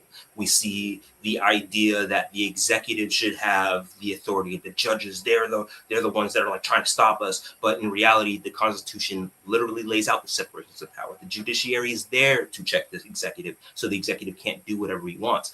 Fortunately, we have an executive that wants to do whatever the fuck he wants, regardless of the right, but which is not patriotic. I agree with you, but that is in a political landscape where that has already been made the norm by the Democrats. Obama was the guy who came in and was just doing everything by executive order, and that set a tone, that set a precedent. So when it's a political battle, we can pretend that whatever politician we're talking about, that they are just here for the greatness of America and blah blah blah blah blah blah blah blah. But we know that's not really the case, and that it is a game, unfortunately. And so if you are changing the rules of the game and starting to maybe not even changing the rules, but using a new technique in the game that isn't necessarily great, which is these executive orders, then you can't blame the other side for also doing that. Okay, that's like being Barry Bonds and being like, "Hey, Mark McGuire, are you using steroids?" For sure. I just need to clarify. I didn't mean executive orders. I meant executive power over the judiciary and other branches, and like flouting the co-equal branches. Executive orders, that's different from what I'm talking about. What I'm talking about is the executive saying that. Real quick, we have an interesting statement here from Equality and Deference, because vagina. Sorry, I didn't give you that one earlier. But, we got to respect our guest. Said a true liberal is a libertarian. I'm curious how that how that lands with you. I understand why someone would say that, because the way that they're defining liberal is like a degree of ultimate freedom that the libertarian philosophy sort of like delves into, where it's like, funny enough, a lot of libertarians are like, no borders. You shouldn't be policing people from entering countries and everything. You should do that. That's fine. You shouldn't be taxed on anything, like basically the non-aggression principle, all of that stuff. I understand why someone would say that, but I think that that's an interpretation of the term liberal that we don't mean when we say liberal. Right. So I get what you're saying. However, I think that I have, again, as someone who leans more right in terms of like border security, I think that libertarianism doesn't consider the effects that happens if we were to just open the border and no vetting, no processing, none of that stuff. I think that I think that I just have a lot of problems with libertarian ideology, and I get why you would say that there's more freedom, but like, and I guess it's more of a semantic thing. Fair enough. I thought it was an interesting comment. Yeah, for sure. I got a lot of libertarian friends, so I get it. We all should. We all need a good libertarian friend. Just one that cares about border security. Not we need a Dave Smith libertarian, not a Chase Oliver libertarian. Those are the right types of libertarians. So I mean, what it seems like we are circling around here is the we're not really hitting on the notion of the expertise and the free speech aspect. So what I have an issue with where Douglas Murray was coming from in that JRE podcast is that he is trying to say that you shouldn't be able to speak freely. And he gave a lot of reasons why you speaking freely could lead to this, that, the other, and why there's better people that you could speak freely with. But that doesn't negate the fact that if I'm just a bro and I want to talk about my bro who happens to have read a lot of books and doesn't call himself an expert but knows a lot of shit, there shouldn't be an issue with that. And I still haven't heard why Douglas Murray's right about that, or what should be different, or I think that that's an interpretation that often gets put out there by the right, where it's like people think that we just like don't want free speech and you're not able to do this thing. I think that when you advocate for something. Well, I don't even think Douglas advocated for that. I think he actually specifically said that that's not what he was saying. Well, yes, but that's exactly the issue, is that you're saying, well, you shouldn't be able to speak freely. I'm not saying you shouldn't be able to speak freely, but you just shouldn't be able to speak freely. No, but that's not what that's a misinterpretation of what he's saying. Okay, And I mean, hey, if I can clear it up, because I do feel the same way. And so what do you think? What do you think Douglas Murray's bottom line was? So what he's saying is that if you have a bunch of people who don't know what the fuck they're talking about in places of influence, and you're allowing them to influence a bunch of people, we are going to have idiocracy. Like, that's literally what that's like. Why? Because if everybody who is in a position of influence doesn't know what the fuck they're talking about, and most people are believing those things, and the things that they end up believing are they don't know what the fuck they're talking about, we're going to have people who are just fucking idiots who don't know what the fuck they're talking about. And I think that what Douglas was saying is that, yeah, free speech is a good thing. It's a very important thing, and it's protected by the First Amendment. However, it's important. No, not until. He's not saying that this person should be put in jail because the First Amendment is just about the government anyway. But what he's saying is that there are going to be people who don't know what they're talking about. And it is more likely that you're going to get people who know what they're talking about in fields that have standardized training. According to who? In fields who have. According to who? According to history, according to the history of specialization, according to the history of the agricultural revolution, according to the fact that you won't go to me as a mechanic to fix your car. Like, these are important things, and it's not the case that experts are always correct. But if you have any again, as Matthew King brought up before, it's not about always being correct. It's about the transparency of when they're incorrect. So I don't remember ever hearing anybody walk back the food pyramid. I just remember it kind of just fading away. I don't remember anybody actually walking back the 6-foot rule for COVID. We just kind of didn't really do that anymore. When we were talking about the masks, it was first, you don't need a mask. You shouldn't be wearing a mask. I don't know if you remember, but in the beginning, it was all the fucking right wings that was going crazy with I think Fauci masks and all that. I think Fauci did end up walking that back.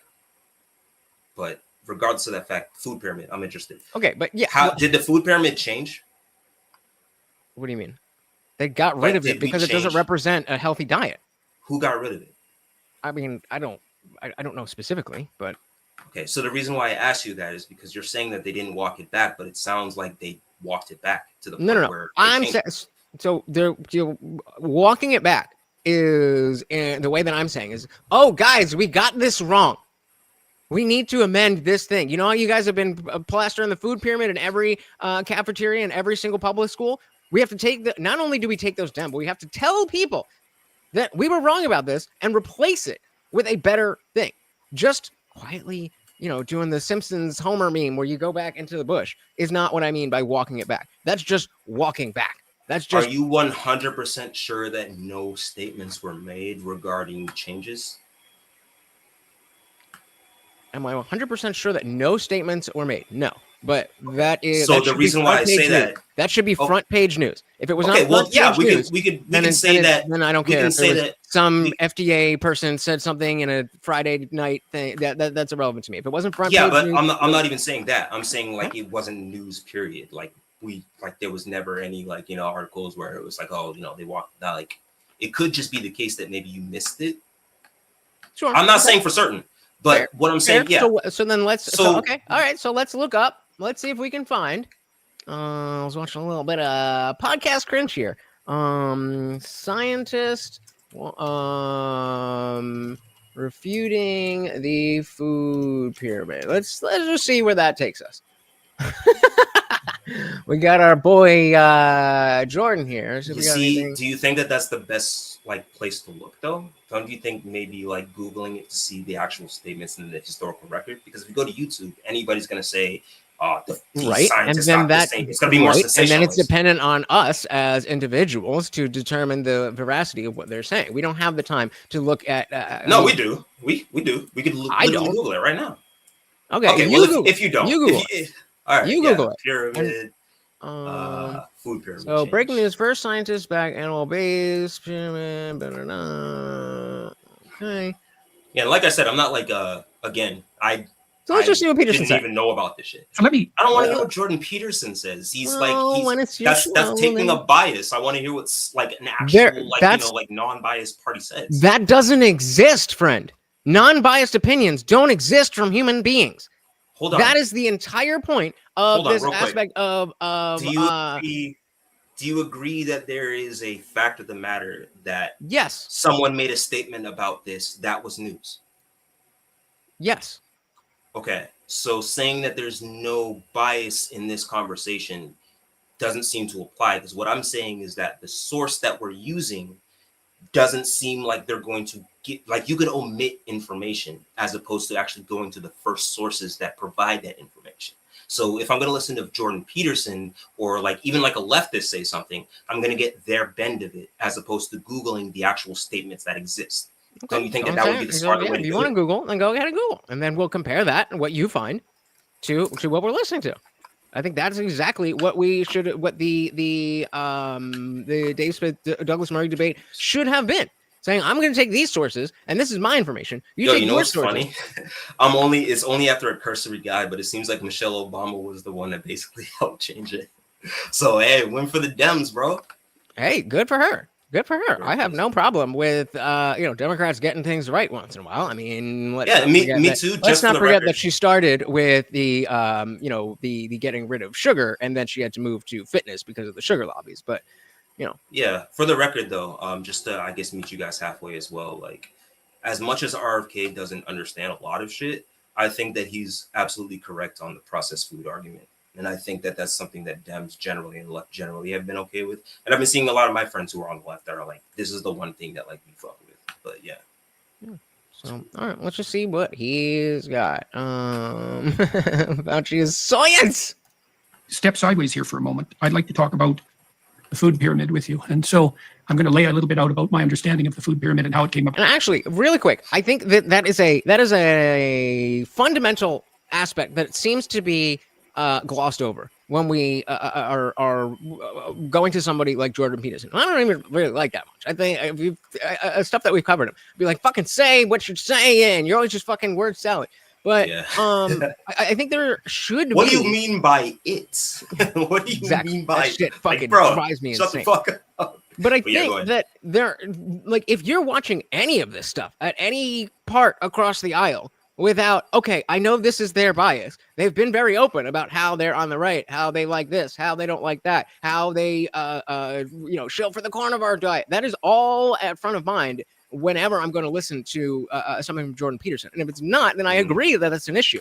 But it seems like at least Douglas Murray, and by extension, maybe yourself, I don't want to put words in your mouth, that it's assuming that, oh, you just listen to Jordan Peterson and whatever Jordan Peterson says, that's the Bible. And that is absolutely not the case. Yeah, I mean, I'm not going to say that about everybody, obviously, because, there's some people that even support Trump that aren't even super like in the weeds and they don't look into stuff, like a lot of like independents or whatnot. But what I will say is that a lot of the times that I talk to a lot of people on the right, they'll cite things or they'll have a strong opinion about something that they haven't looked into at all. And it's the way that they got this information was from someone on the right telling them a thing. And it's just like, oh no, even people on the right, they can't say correct things. Oh my goodness. Well, they have, just like I said, like I've given RFK technically a Democrat, but I mean, I guess ideologically not right anymore, baby. Yeah, I agree with some of his points. Like I'm never going to take something away from somebody. Talking about him specifically. Let's say, let's see what she says. RFK understands a lot more than people realize. He's been an environmental attorney for decades. He understands what he's talking about. How do you personally feel, just in general, on RFK? RFK doesn't seem to understand a lot of the things that he talks about. And I think some of it at first, it's funny because like before Biden dropped out and RFK was running, I thought that RFK would be a good alternative. However, the more I looked into his claims, it was a little off. So for instance, RFK basically he did this thing where he was trying to like do like all like COVID like vaccine and like the problems and everything. And he's like, these are the side effects of the COVID vaccine thing, right? And he pulls out the insert. He pulls out the insert, right, of the side effects. But the problem is that, and again, this goes back to the expertise conversation. those were not side effects that are listed. Basically, with like pharmaceutical products, what the inserts have, they are like just post-market experiences and adverse effects that are reported, not that they actually are side effects, but that are reported through whatever that thing is, where people just report these things in order for for people to be able to like actually find like what the actual side effects are. So he listed a bunch of these quote unquote side effects, but the insert that he pulled out itself literally says it's not always possible to establish a causal relationship to vaccination and the adverse effects. That's not what this is. So maybe like then we should do more studies effects before mandating it nationally. Yeah, I mean, we could even agree on that, but even like, do you admit that what he listed wasn't side effects, and they were like, and the insert literally just said it's like those aren't side effects? No, I have not done the reading that RFK has done. I have not done the reading that a doctor who is going to sit across from RFK has done, and so then I will listen to them both and make a determination based on what I would the say understanding is, that I have. What I would say is look up what those inserts actually say and what they actually mean, because it's literally written on the inserts that these are not side effects. These are like there's post-market reported data, and a bunch of these things are going to get reported, but it's not a causal effect. Basically, it's just warning you about the possible things, but it's not an actual side effect. On top of that, so wait, are we just talking about semantics, that it's not a quote unquote side effect, but it's a thing that could happen as a byproduct if you take it? Okay. No, not semantics. It's a side effect is an effect that happens from this vaccine. Like if you take this vaccine, this thing could happen. So that's not what was listed. What was listed was things that might not even have anything to do with the vaccine. These are just things that people called in and reported having like after the time period. So then how are you, a genuine question, then how are you determining that RFK is wrong about that correlation? I'm wrong that he said that they were side effects, and he was telling people that these are the side effects that you will get if you take the vaccine. That's not true. They are there is VAERS data and reported, and even on the insert that he pulled out. He said you will get these, or this is possible to happen. No, he said these are the side effects of the COVID vaccine, but it's not the side effects of the COVID vaccine. Do you understand the distinction between like post-market adverse reactions versus side effects? I hear what it's a very important distinction. Fair enough, but I'm just very skeptical that we would have even enough data to make that assertion based on the short period of time. Yeah, for sure. Yeah, I agree, but that's the point of the VAERS data, which is why calling it side effects definitively is also not true. Like okay, but the point that I'm trying to drill down on, the point that I'm trying to drill down on is, okay, let's say the side effect is the wrong term because that has a specific meaning and that is a direct connection. Is he wrong in saying that there could be a direct correlation, not a causation, but a direct correlation between the jab and the things that he's talking about? If he said that what you just said, yeah, but no. He listed them as side effects. Okay, so yes, we were talking about semantics. No, we're not talking about semantics. We're talking about things that can happen. You're saying. I am absolutely. I'm interpreting the words people use as the way that people use the words. When people talk about side effects, they talk about the effects. No. You're not talking about the way that people use the words, because those aren't the way. I'm agreeing with you. I'm agreeing with you. You're not. You're not. I don't think you understand that you're not. It's not semantics. What am I? What am I not? What am I not? What did I just say that I'm not? Do you think that it's semantics? No. I asked you a question. You said you're not. I'm not what? You're not agreeing with me. On what? Do you think that it's semantics? That's answer the question. What do you think I'm wrong about? If you have to ask a question, then you can't say that I'm wrong because you don't know what the fuck I'm saying. So maybe you should listen, and then you'll be able to determine very easily what you're wrong. It's actually I understand exactly what you're saying. You're okay, so what am I saying? I'm asking you to stand. I know confrontation is hard, but what I'm saying is that you seem to think that he's not wrong for using the word side effects because of a semantic thing. I do not agree with that. That's not my point. So what did you say? I said that it is a reasonable understanding of when you are talking to people, that I agree with you in the legal sense that is not fair. But when the colloquial usage of side effects is talking about a direct correlation between a medication and a thing that can happen after you take the medication, not this is going to happen, not this is a causal factor, that Yeah, this we thing disagree. could potentially happen. We disagree. We disagree on the fact that that is the colloquial Fine. use of side effects. But that's all. That's still what I've been saying. The I whole don't time. think that. I And don't so- think that that's what. If and so I someone think was, it's if important. someone was I to agree. report, I'll if give you someone some was to ground here. report- I'll Hold give you on. some ground Okay, here all because right, I think cool. it's important when that we do get into semantics a little bit, that we get the words correct, which is, and I think Fauci agrees with that, which is why they changed the definition of gain of function to enhanced evolution or whatever, so that they could legally go in and say, no, we're not using gain of function, when clearly Rand Paul was asking, are you taking the function of the thing and adding to it? No, Senator Paul, you don't know what you're talking about. There's no gain of function. We're just taking the function and adding more function to it. That's not gain of function. You don't know what you're talking about. It's because you don't understand. You don't understand. That seems to be what you're talking about here. No. So we disagree on the fact that that's a colloquial use, and I think that again, this goes back to with great power comes great responsibility or whatever. But if RFK is listing these things as side effects of the COVID vaccine, I feel like the average person would think that if I take the COVID vaccine, it's possible that I get these things because of the vaccine. That's not what that insert says. It's not a semantic issue. It's an actual issue of these not being a causal relationship. Adverse effects are not the same as correlation. So when you say that it's like he's talking about the same thing or somewhat, like he's not. He's wrong. So do He's you completely think wrong. that the average person who is concerned about, you said you understand the hesitancy. Yeah. Do you think those people care about the semantic difference between what is officially a side effect and something that's not officially a side effect, but that could be correlated with what we're talking about? You're saying semantic, but let me answer your question. I think that the average person who is skeptical of vaccines would care about what is actually confirmed a side effect and what is an adverse effect. Because if you're skeptical about this medicine, you want to know everything about it. You want to know what the difference between what is actually going to happen to you or what possibly could happen to you, or if this thing is just a correlative effect. Someone who is skeptical about these things would actually really want to understand that. Okay, did you get the vaccine? Yeah, I got one. Okay, so I'm still alive, by the way. I can shout out to that. So I can talk from my lived experience. As we know, that is a very, very important thing in anything center of left.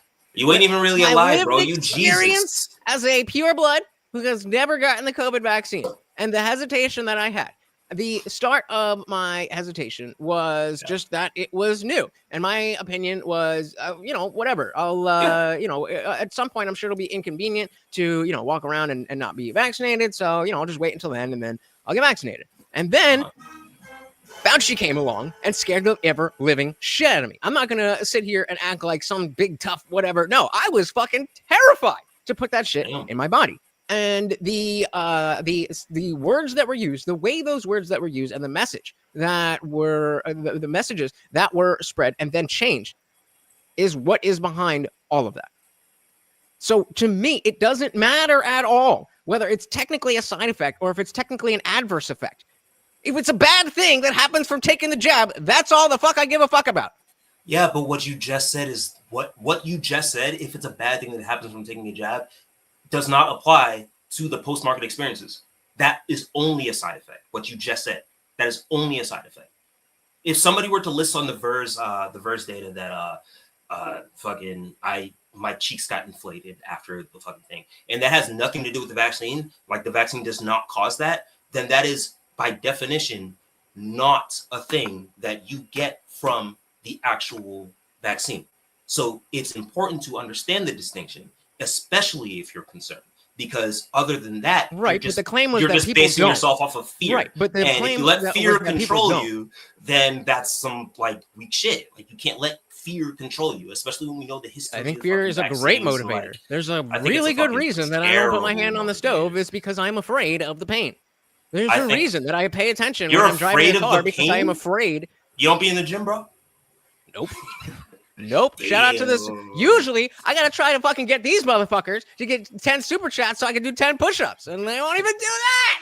All right, real quick though, just to cycle back to the expert because I don't want to completely go off your topic. I'm sorry about that, but what I think the thing about this too is it's funny because it's like me personally, it's like, yeah, Fauci handled it irresponsible, and I have different reasons. I don't think it's like, oh, like people were trying to like, kill us and like implant chips or whatever. I think it was literally just like the world was on some shit. Pandemics are fucking crazy. Sometimes like if shit's spreading fast, the government's not gonna know what to fucking do. And we know from like fiction that a lot of the times a person in power makes a lot of fucking mistakes, and everyone below them, they don't understand the actual mistake, so they're freaking out. You let us down and shit. That's basically what I felt it was. And I think that Fauci could have been a way more responsible with the way that he did it. And I understand the skepticism. I understand that. However, I feel like the idea that alternative media is a good replacement for that is fucking scary, because the amount of people who don't correct themselves after they get shit wrong too is insane. For instance, I don't think I've actually talked to much people about this shit. Like, do you know about the Elon Musk astronaut shit? And we're saving the astronauts that were stuck in space?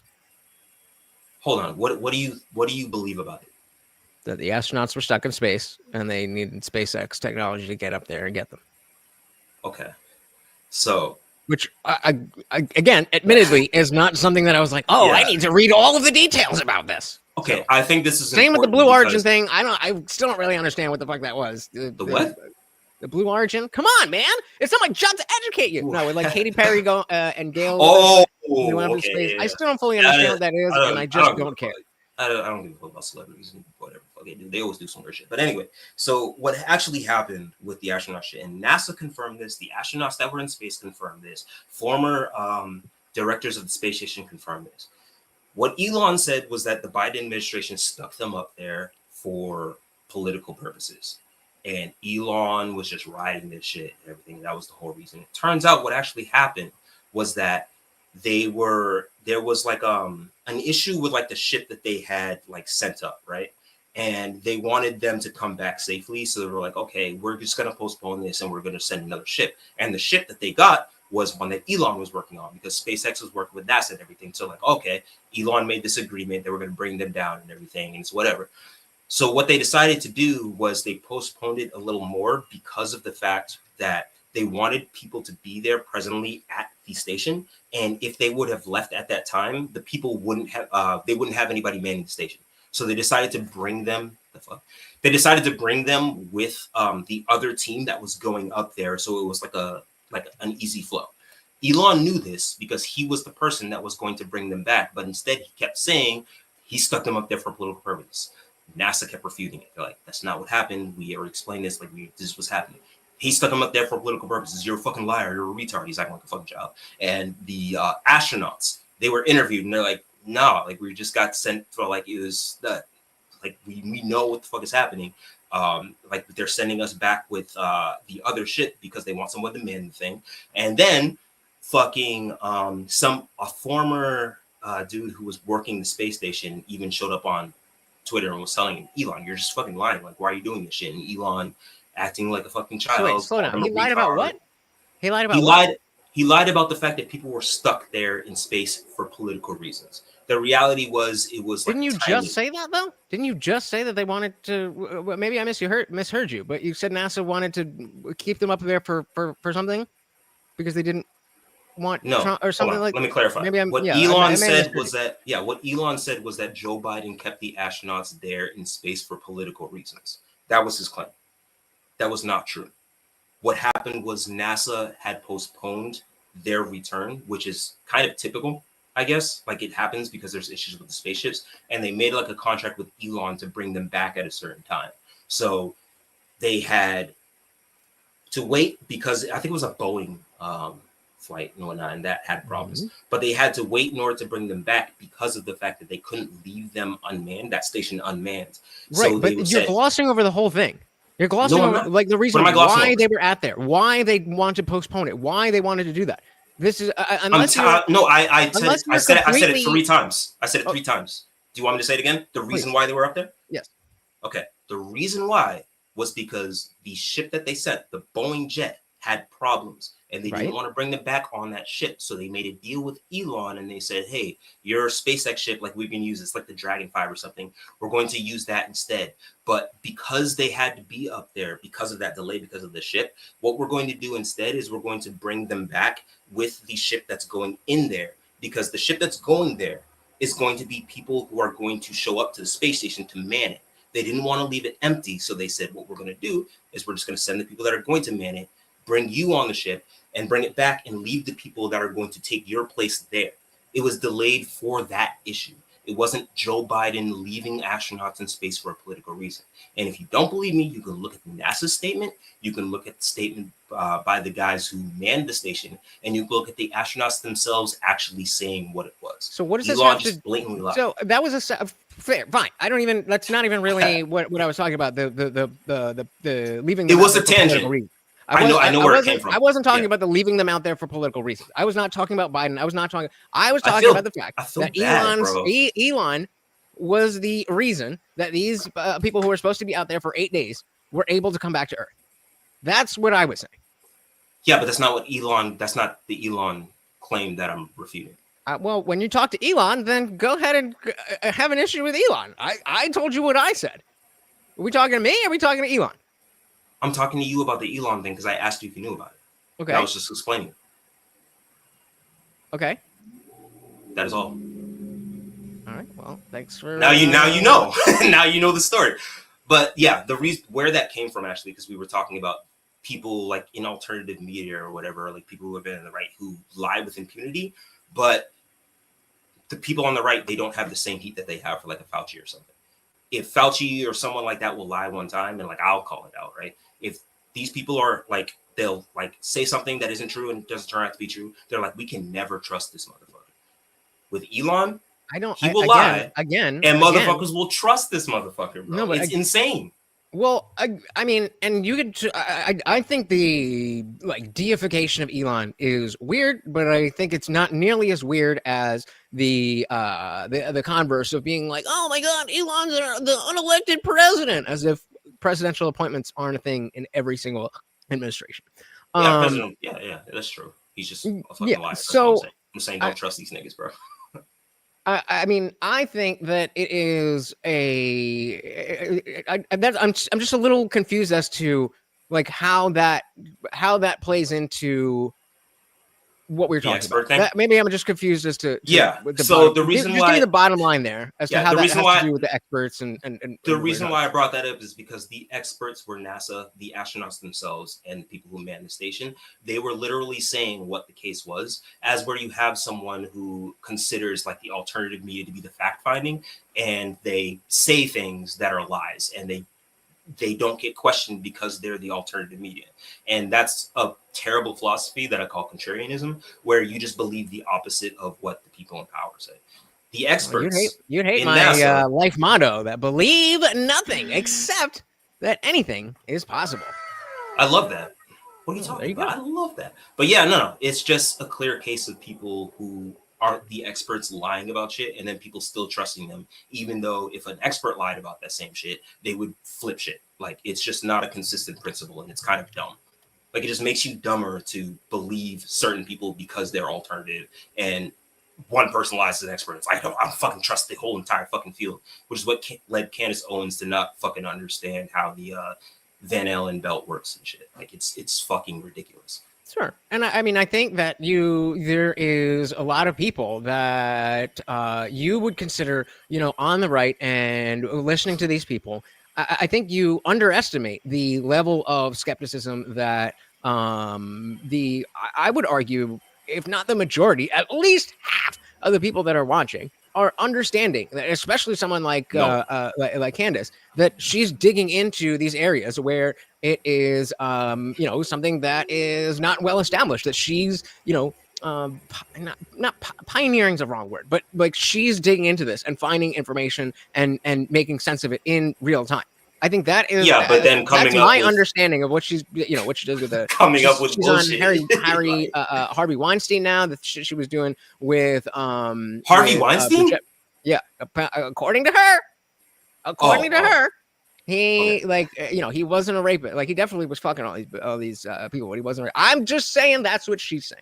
And again, as much as I like Candace, I don't follow her as that close. Like, just because she says something doesn't mean anything to me. But you do the same thing. You do this with experts, where an expert will say something that's bullshit and you completely disregard them. Do you not completely disregard Candace for the times that she just bullshits? Yeah. So you don't trust Candace, period, right? No, I The don't same way- trust Candace when she. I don't trust Candace fully. No, I don't You trust don't anyone trust. fully. You don't trust. Do you trust her the same way you trust Fauci? I trust Candace way more than I trust Fauci. Why? Because when Candace is wrong and has been proven to be wrong, she might be strong-headed and not think that she's wrong in a lot of things. But when she's wrong, oh, I was wrong about that. Okay, so even if Whereas I were to show Fauci's you like, that no, Fauci you don't know took- what you're talking about, Senator Paul. Even if I were to show you that Fauci did take responsibility for that thing, and Candace Owens has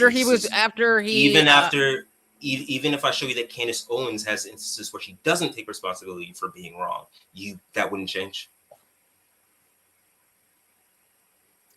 If I don't. If I were to show you, I don't know if I worded So that. I don't. I mean, I don't know. I mean, if you show me a situation where you give me a reason to trust Dr. Fauci more than Candace, then yes. I would I'm trust sorry. Fauci more than. No, not more. I'm saying equally. Like, would you put them on the same playing field where this person is wrong about something and they also don't take accountability to do that? That's too broad of a question. Because as all I know of right now is Dr. Fauci, who destroyed the community once in the 80s through AIDS and then destroyed the community again through COVID. Destroyed the community through COVID. Yep. Everyone I know who took vaccines is fucking alive. Like I heard I was gonna be a fucking zombie and die. Like it's fucking ridiculous. The only person I know that died was actually from COVID complications. So like I know, but granted, that's my anecdotal. My body, my choice. So our boy CT223 is backstage. If you don't mind, we can bring him right up. I guess go for it. Hey. Welcome to What's up, the y'all? What's party, up, Butch? sir. How we doing? DeVon, nice to meet you. Nice hearing your opinions. I don't know. We've covered a lot of topics. Where should we jump back into? I don't know. You want to come up here, motherfucker? Well, yeah, what'd you come up here for, man? You asked us up. All right, let's talk about COVID. So you think Fauci did a good job? No. I think that there was a lot of issues with the way that the government and I would even say global governments handle the pandemic, but I sort of expect that with the pandemic. I think that Fauci ended up taking accountability for some of the things that he was wrong about, and I'm not the kind of person that trusts everybody. He got pardoned. Do you think he took accountability with the pardon? Do you think the reason why? Do you have an idea why he? Because he's guilty. Because he used. Why would you need a preemptive pardon? Yeah, because he used U.S. funding to do gain-of-function research in a Chinese lab to create a SARS virus that then derived into the COVID vaccine pandemic that was released out of a lab that they gaslit us into thinking came from a wet market. That then they used to push a vaccine that was funded by Big Pharma that they used to make trillions of dollars off of. Which is how capitalism works. As a Democrat, I like capitalism. I don't know if you're a communist, but oh man, that's a strong I think that if you're doing things, I think that if you're doing things, then you should be getting paid. You're saying capitalism is supposed to create pandemic viruses in order to get paid? Because that's not how. Is that what I said? Then no. That's yeah, not you said that's how capitalism works. No, that's not what I said. What I said was that when you had brought up. Let me clarify. I said when you had brought up that they get paid thousands, or you didn't say thousands, you trillions. Obviously, trillions. Yeah, trillions, a lot more. I took issue with that specific argument because I hear this a lot. Yeah, I'm just saying that like every time people say like, oh, this company they get millions, it's like, yeah, that's how capitalism works. Like, stop. You asked me a question. I'm just answering your question. Did you hear? There's slavery. That's just how it works. You know? Did you hear everything I said before that about why Fauci is a criminal? I heard everything that you said about that. I can't necessarily verify every one of the things you said, but I will. It's all verified now. There's with the strip down of USAID, we know the funding went to the Wuhan lab in China. We know that Fauci is. A lot of the funding that has been the reported experts with USAID isn't even really true. The experts say. So I mean, hold on, wait. You guys trust someone that you don't know in this situation too, right? Correct. Because you're talking about USAID and like the funding and everything. And it's no, like, I trust bank accounts. I trust money trails. You can track trust that money shit. trails. Even if money trails, can you theoretically post something that is a money trail that isn't actually true?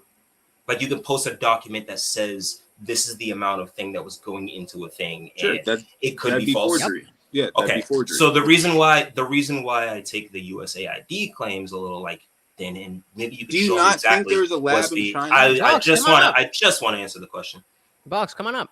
So Link is whenever you post the USAID, or whenever you make the defensive like USAID, and like we know because of USAID and all that stuff, it's hard for me to take that seriously, because if you were a real skeptic, then you would look at the fact that the numbers of what USAID has been putting into certain things and all of the funding that's been going to these things have a lot of the times been bullshit. So remember when we're talking about biases, right? And when it comes to things that work in your favor, it's like, well, you should have more skepticism. But when it comes to things that go towards what you actually want to be true, then you're like, well, the expert said it.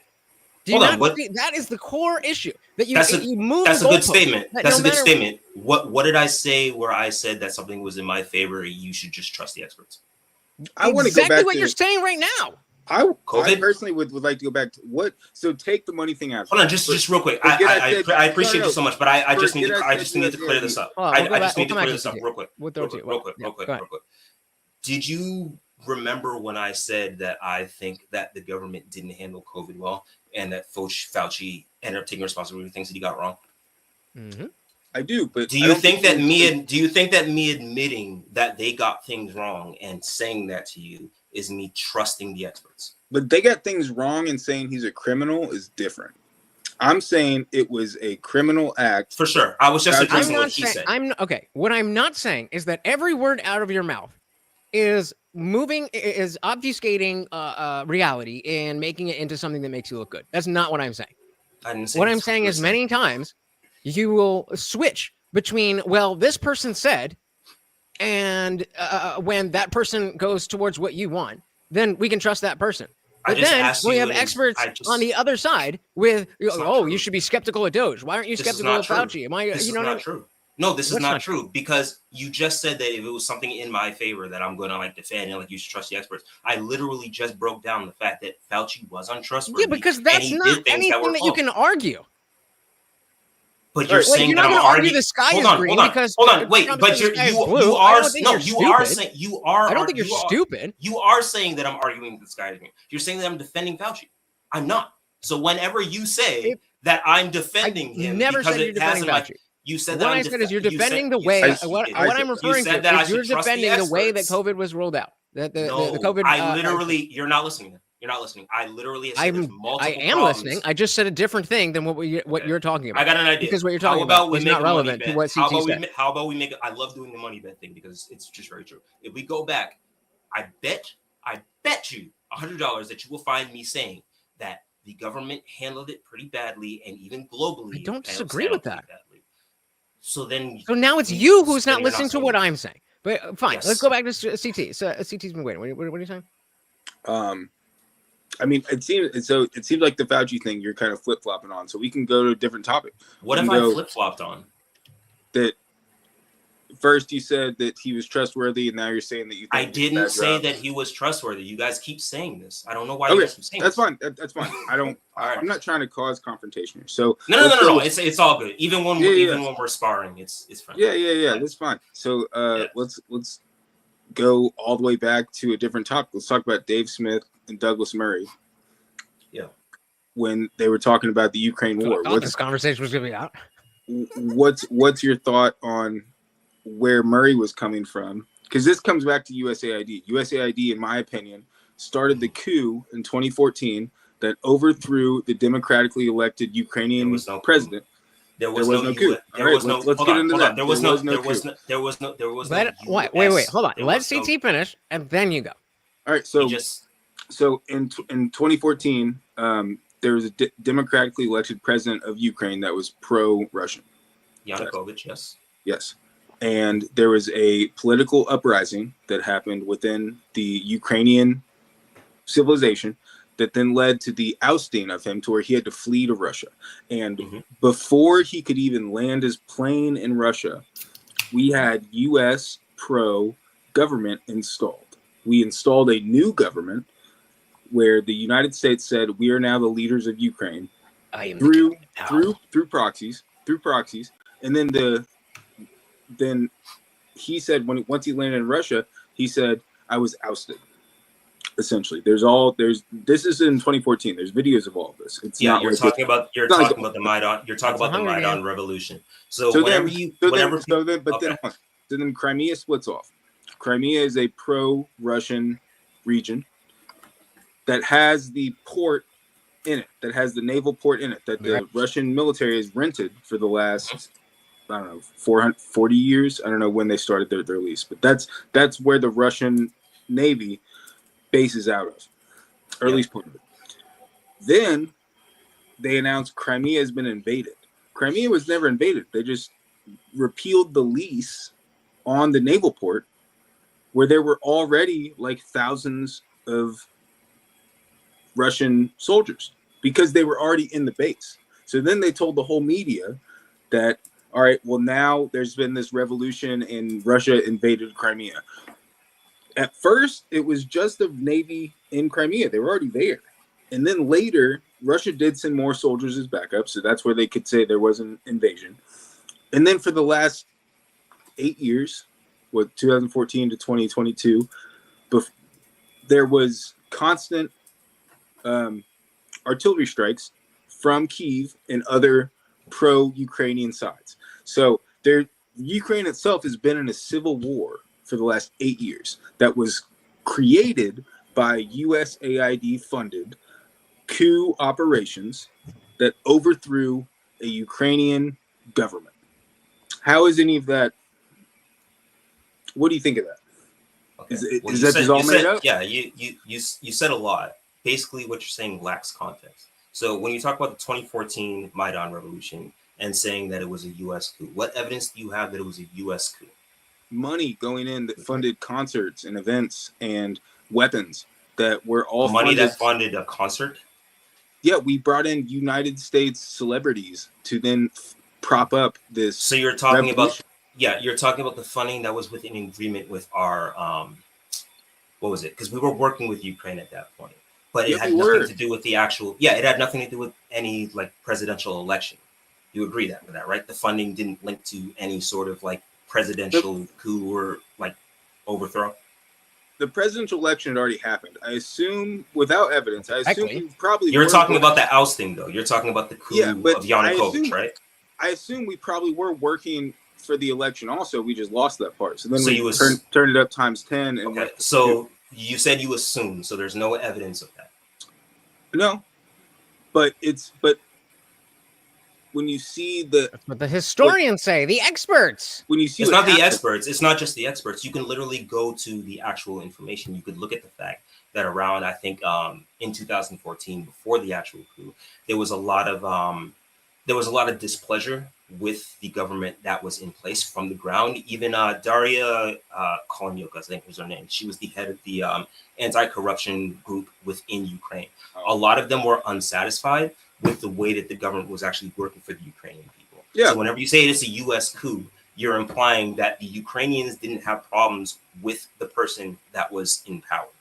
They absolutely had problems with the person in power. That's not how I understand it. That's not how. If somebody because says what you understand it from is because it's okay. right-wing people who don't actually look at the actual information. Okay, but this is the fine. You can talk about how technically in the academics in the books in college they say this, that, and that. That's not what I'm saying. Okay, so then what I'm talking about is a colloquial understanding of what people mean when they say a U.S. coup, and I am willing to give it to you. No one colloquially is saying that it's a U.S. coup. So they're saying that based on the fact that they think then why are you talking about it? Then why are you talking about it? Because two of us do agree that it was a U.S.-backed coup. Yeah, because you guys so what do you think we mean? What do you think we mean when we say that? What do you think we mean? I think that you mean that the U.S. funded a coup in Ukraine. Yes, that's exactly what I mean. Okay, and what part of that is wrong? The fact that there's no evidence that the U.S. funded a coup, and even he just admitted it. So, no. Why did you laugh at facts? Are you divorced from reality? Because it's not going to say, here's a check for the coup in Ukraine. Nobody said that it was going to say that. Always fucking comes up with people on the left. There's no official sheet that says XYZ, so XYZ can't be true. You got to look. Do you know what I know you know this because you're a philosophy like guy, right? Do you know what a straw man is? Because you just wildly did that. When did I say that there was no paper that said U.S. coup funded? Did I say that? I'm obviously being hyperbolic. All right. Well, we're saying the money went in. We're saying the money went in and directly funded the coup. And we assumed with no evidence, but the fact that we were already helping Ukraine in general with their actual with things on the ground, because we end up funding a bunch of different countries. Yeah, agreed. With their coup, you have evidence that they funded a coup. You don't. So just but so I have 2014 that says we did this for a coup, so it can't be true. It must be a fabrication. Hold on, that's it must again be a fabrication. It's a fabrication. What evidence would you accept? What evidence would you accept? What evidence would I accept? Yeah. Them actually like how about Burisma? The evidence that's used. Hold on, let's slow down. Let's talk about his question. What evidence I would accept was them actually funding or them actually having internal conversations about there are no the government being about a coup. So what hold on, what constitutes funding a coup? Back channel money coming in from dark sources that prop up the revolution. Yeah, so what examples of dark channel money that is coming in through, like what are the examples of this? That's what makes it dark channel money, bro. You don't know where it came from. So you're assuming something. You're just making up shit in order to it's on point. Paper. It's not on paper. If it's on paper, show me. Okay, fine. No. If the only thing you'll accept is on paper saying we will do this for the coup, then you are correct. We have absolutely no evidence. We're just pulling this out of thin air. DeVon is right. All the things we're talking, just like the same reason we're talking about Gilmore. I'm in the middle of a sentence. I know, but it's a sentence where you're just wrong about everything I'm saying. Nope. When I'm in the middle of a sentence, in the same way that I don't jump in on you, and if I do, I try to stop. The same way that we have evidence that Kilmar, whatever the fuck his name is in MS-13 because he doesn't literally have the tattoos MS-13. Well, we're just guessing. You don't know, bro. Yes, you literally are.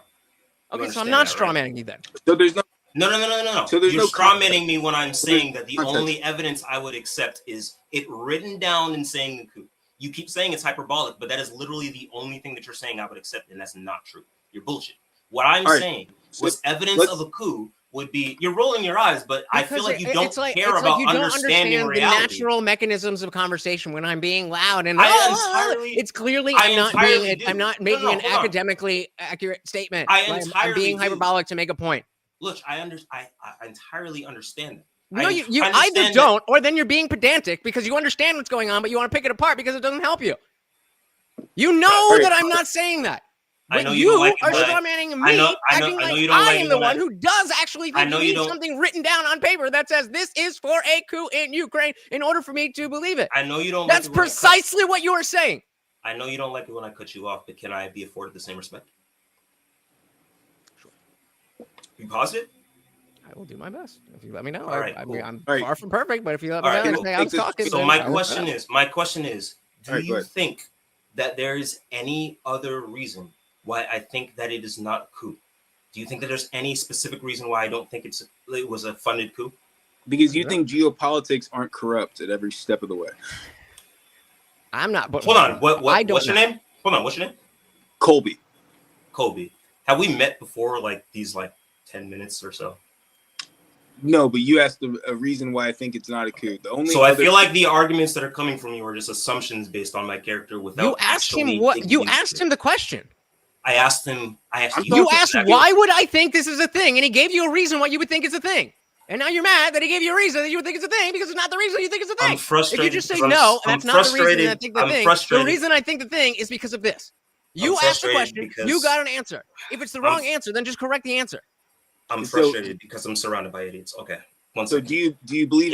Give me one second to just answer this. Okay. Well, I'll be no. All right. We'll move on. We'll move on. Colby, no. You got the floor. We're gonna take all the time you need, brother. Okay. I hope this goes as planned. Okay. So, in the real world, instead of Trump dick riding world, right? We have this thing where governments will send aid to countries, right? You understand that? Yep. Okay. In order to come to the conclusion that that funding did a specific thing, you have to have evidence of that. You can't just say because we aided this country, that means we literally funded a coup of the government. Yep. That doesn't logically follow. Again. If that logically, no, I thought I was going to get no interruptions. If that logically followed, that would mean that any country we ever helped with aid and something bad happens, that means we funded that bad thing, regardless of where the money is actually appropriated to, where the money is actually going. So when you guys say that we funded a U.S. coup of the government just because we helped Ukraine, it's literally brain rot, and it's correlation over causation. So you remember before I was I talking talk? about using things in a vacuum? We're not done. We're not. Yeah, okay, go ahead. No, that's all you. I know. This ain't helping you. Go ahead. Thank you so much. All right, so it's my show, right? I don't think you understand the history of Ukraine enough to have this conversation. I think that you think that it's a coup because right-wing people tell you and you eat it up. That's verified. Hold on. Kobe. I wasn't talking to you. We're gonna get into it. I was talking to Les specifically. I do want to get into it with you because you had brought up the entire history. All right, go. I did want to answer all of those things that you had said. So you had said that we funded the coup in Ukraine. You don't have any evidence of the money specifically going to anything of that sort. You just say that we aided Ukraine, but you're assuming that there's dark money channels that you don't know about. How can you make the assertion that these dark money channels exist without knowing? For starters, again, so as I was saying, I was talking to Kobe, man. Just because there's dark money, that's the whole reason for a coup. No, as we said before, you don't take these things in a vacuum. It's the confluence of evidence. It's the confluence of factors. When you're wrong about all of the factors, you're gonna come to a wrong conclusion. Are you gonna claim that the Democrats, the entire establishment, didn't want to get involved with Ukraine? Is that what I said? I'm asking you right now. Hold on. I want to be very. Yeah. Do you think that the U.S. government wanted to be involved in the Ukraine conflict under Joe Biden? Hold on. Involved in the conflict? Yes. Biden was vice president. Yeah, we obviously wanted to help. Do you think? Yeah. Are you confused by conflict? War? I just answered the question. Are you confused by a yes? Well, you conflict. I said yeah, and then I said yes. Fine. So you said yes. So we already now have a reason to believe that the government wants to get involved in that. No, that's only if your brain works in correlation and not causation. It's an unintelligent mindset. But Kobe. Yep. Yeah. Only dumbasses look at patterns and understand the things. I mean, okay. Ask me your question. No, you guys go ahead. Ask me a question. That's true. The sun rose yesterday. It must be because Trump's president. That's just retarded. But Kobe, yeah, because that's the question that I asked about. Oh my goodness! Projection. All right, what's up? Dilly. Oh, I didn't know if you heard the question I was asking. So you're saying these dark channel, like these dark money channel. I'm not even sure if I'm saying the phrase right. These channels exist, and those were the things that funded Ukraine. If you concede that you don't know about these dark money channels, there's no evidence of these dark money channels. Couldn't it be true that I can just assume that a dark money channel exists in any situation without evidence? Yes. Okay. You understand why that's not like logical or factual or based on reality, right? You understand why that is based in reality, because that is how things work. Exactly. That is the world. It's not pretty. It's not nice. It's not. I'm not saying. But it is. I 100% understand. But do you think that that's? Do you think that it's like? You 100% understand. Do you think that that's conductive? Wait. I just want to be clear on what you're saying. I understand that that's how the world works, but I'm not dumb enough to think that every situation is exactly a bad thing. Because I understand that bad things happen. Let me ask this. For instance, someone does it. Okay, go, Kobe, go ahead. Steven, it's just you. It has nothing to do with the money. It's just you. I don't like you. As I've told you many times, I don't like you. I don't need you here. Your comments are not welcome. Bye. Who are you talking to? Go ahead, Kobe. With a question. But let me ask you this, DeVon. Do you think the United States has engaged in coup attempts or successful coups in the past? Yeah, probably. Probably? Yeah. I wouldn't put that. It's definitively. There's verifiable evidence that the United States has used coup attempts where we inject money to create revolutions, where we fund the people against the government, or we just send in someone to assassinate the leader to then take over the government. We've done that. Yeah, okay. Yeah, that's fine. But I'm saying that, like, and this is important because I think this is, oh no, but just to respond to what you just said. Yeah, okay. I think that it's important that you could recognize that a thing has happened, but understand that you need to look at the facts of every situation in order to determine if this thing is the same thing. I think that that's the intelligent thing to do. In terms of Ukraine, with all of the evidence and with all of the history that you look into, there is no U.S. coup. You can make an argument for many things that are U.S. coups, but if we're being honest and logical and deductive, then the Ukraine situation, it wasn't a U.S. coup. Okay.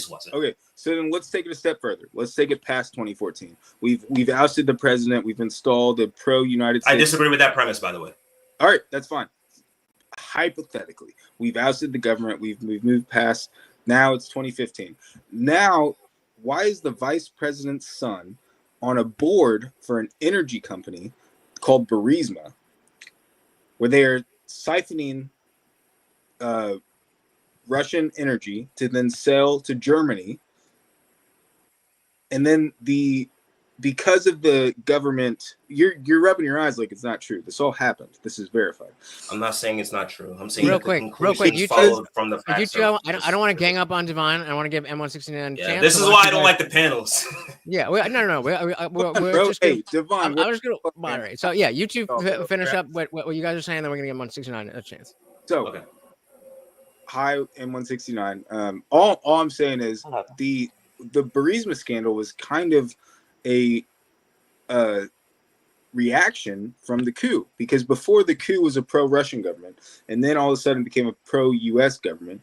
So Burisma, the energy company, had its stakes it had already funded the corrupt Russian government. So when this new government came in, they had to fight the corruption again because they knew they were doing stuff that's wrong. So they had to then pay someone else off. And instead of paying off all of the separate politicians, they paid off the vice president through the vice president's son. And then that's when you get the famous clip. That's when you get the famous clip of Joe Biden coming in and saying, fire the prosecutioner, because the prosecutioner was trying to go at Burisma for this corruption.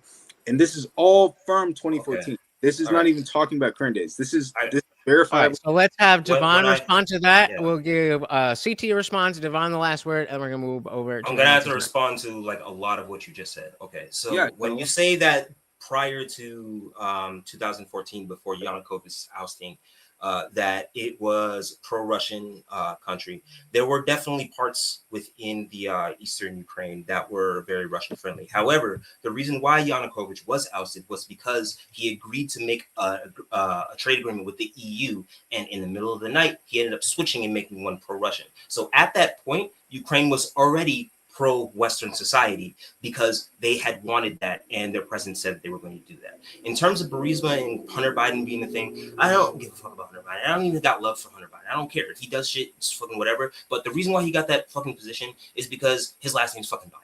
Like, it fucking happens. Like, I don't know why we are in this world where we don't understand how nepotism works, or how, like, if you have a famous last name, you're going to be in a position of power and people are going to seek you out. It fucking happens. It's whatever. In terms of the Russian president and like, them ousting Yanukovych and then they replaced him with Poroshenko, who was like pro-US. Again, the Ukraine was already trying to move in that direction by Daria Koleniuk's own like admissions, saying that the government was corrupt and they didn't like that, by the parliamentarians who were actually calling for the prosecutor to be fired before Biden even did anything, and by the fact that Ukraine had been known to be corrupt and had that Russian influence, whether it be the churches that Russia's like installed and that have been like preaching, talking about if you kill Ukrainians, you're going to heaven and all that bullshit.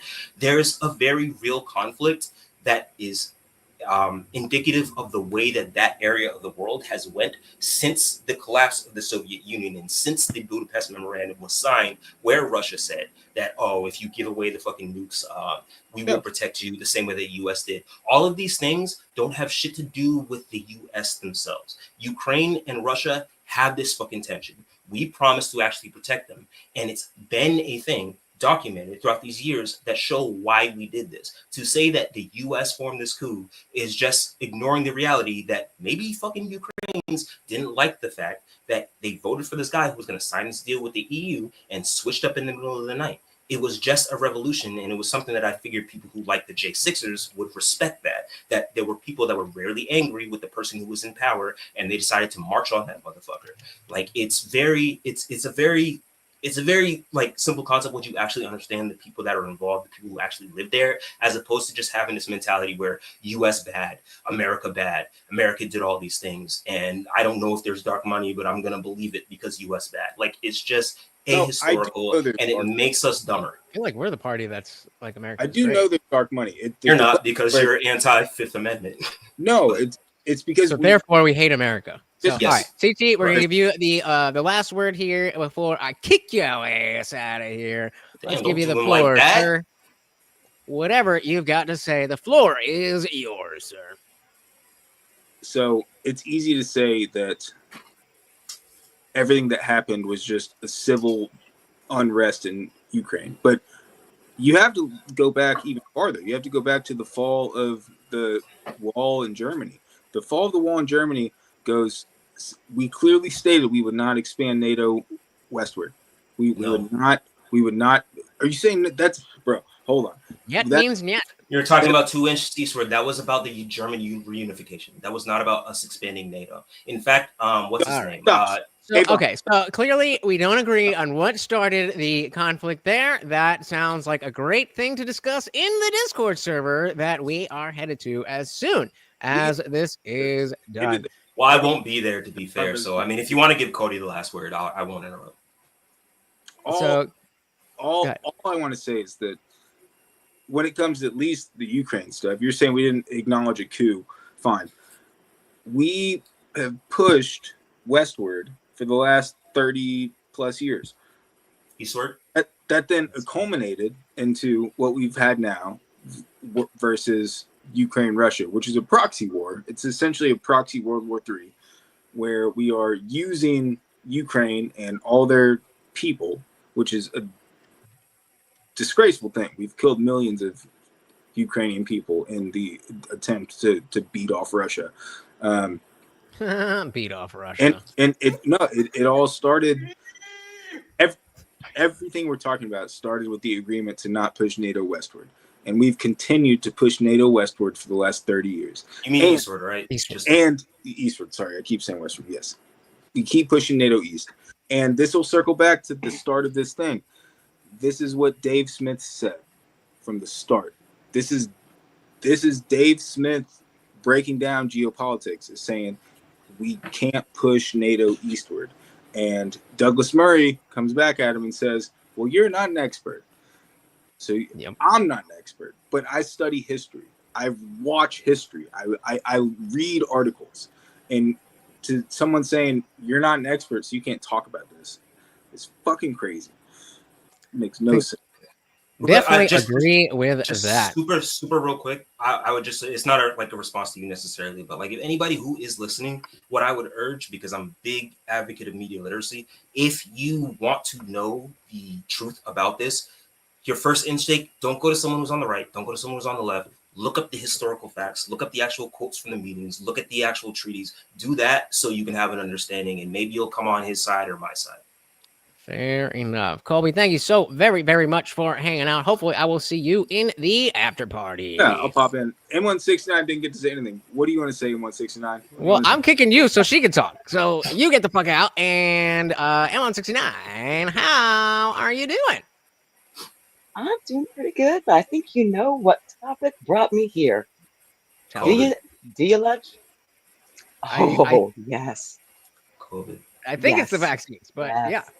You got I it. hate talking about the vaccine so much. Go on, girl. Do your thing. Do your thing. So, okay. So you, I'm sorry, DeVon, you made a few statements that are factually incorrect, although you may not know that they are incorrect.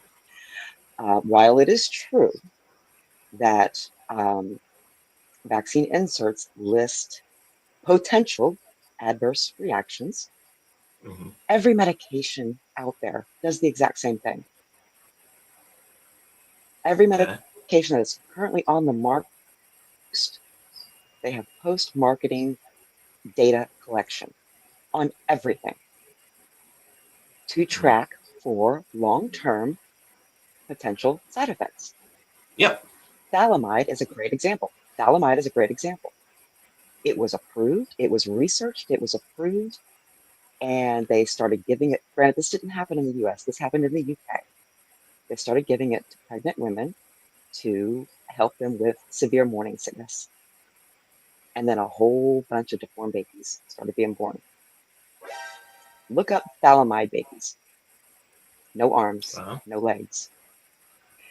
And it was caught after years, but it had been approved. It had been approved.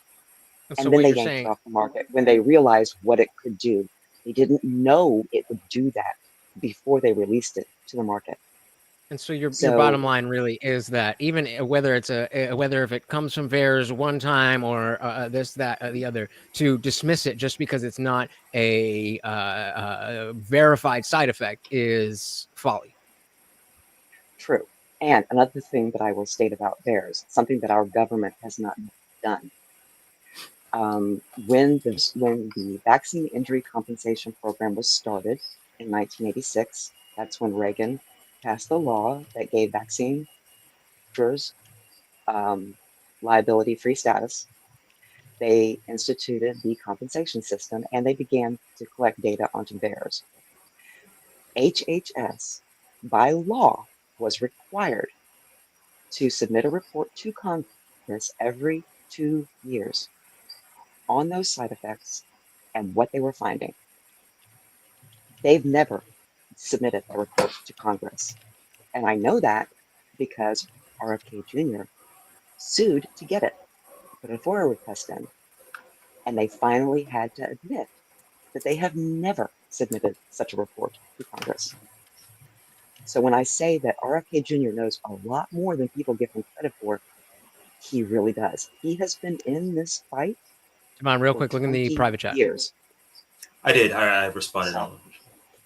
So okay, that is all I have to say about that. I mean, and I will tell you something else. I'm currently in class to be a pharmacy technician. And what they tell you and teach you is do not give the vaccine insert to consumers. That's not for consumers. That's for professionals. Don't do that. Don't give it to them. So I don't know what to tell you. I mean, yes, when you say go to and do independent and look at things from two perspectives, I absolutely agree with you. You should do that, and you should do it with everything. Still come to a conclusion that's not the one that you have. Yeah. And you can come to a conclusion maybe that okay, maybe this isn't for me. It is about bodily autonomy and having the right to make those decisions for yourself. Granted, in the first few months of COVID, we didn't know an awful lot. There was so much we didn't know, but we did begin to learn more and had people listen to say that the most common sense thing to do is to take those who are most at risk, which would be the elderly and those with comorbid conditions. So, DeVon, I know you don't have too much time, so why don't we throw the floor back to DeVon? And I know she threw a lot at you, but yeah, all kind of in the same realm. I'll try to remember everything. Okay, so in terms of you saying that I was factually wrong about things, just to clarify my position so you understand, what I said about the adverse effects that are listed is that they aren't confirmed side effects because they're not. You agree with the fact that they aren't confirmed side effects, correct? True, and they don't bother to look. I'm telling you as a matter of fact, as a matter of what I know about the VAERS system in general, long before COVID, they don't look. They don't want to look. They don't want to know. That's fine. But do you agree with the statement that confirmed side effects for a medication are different from the VAERS reports that are adverse side effects?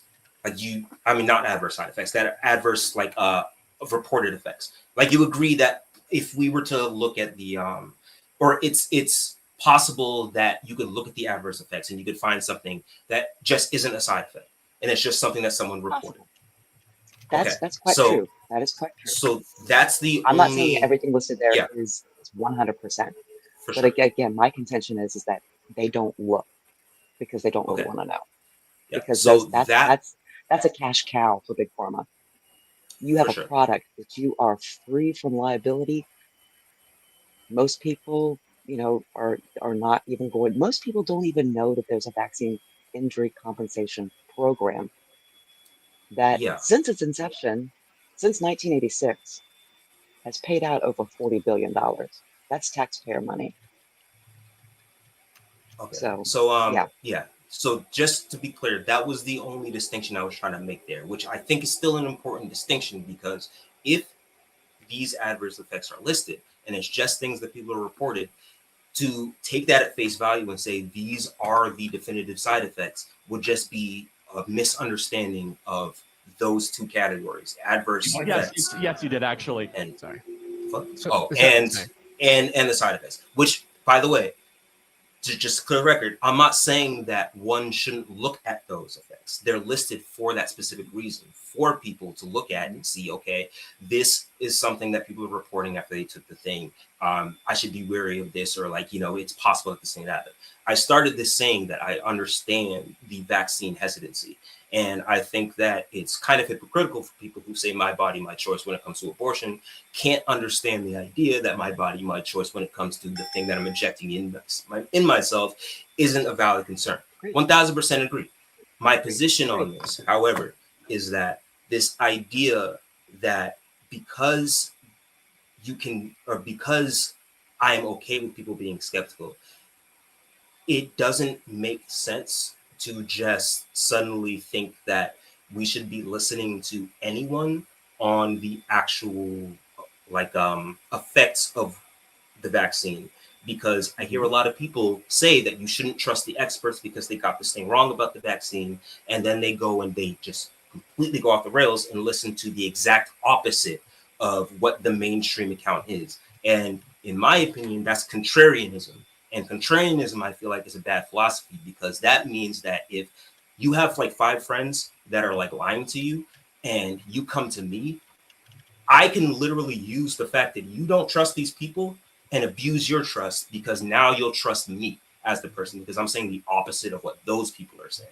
So I think it's important to take things by like a case-by-case basis and look at the information about this. But in terms of your liability of the vaccine and everything, so I've heard about this.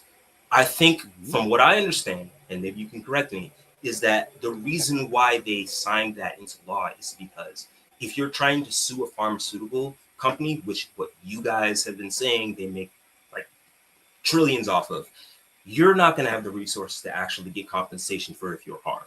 The no fault court, the no fault court decision to be able to go in and get compensation for your vaccine injury, what I understand made it easier for people to actually get compensated if they had an injury, as opposed to having to try and take on the pharmaceutical companies and spend these millions when these companies have trillions to be able to win the lawsuit. So I don't see that as a malicious thing as much as I see it actually helping the consumer or the person who gets affected by the vaccine be able to get compensated. That is all.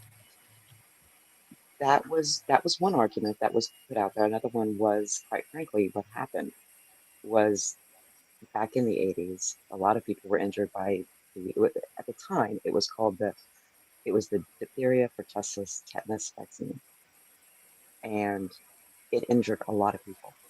And the vaccine makers basically went to Congress and said, "We're losing money hand over fist being sued. We need liability protection," and they gave it to them. That's how that happened.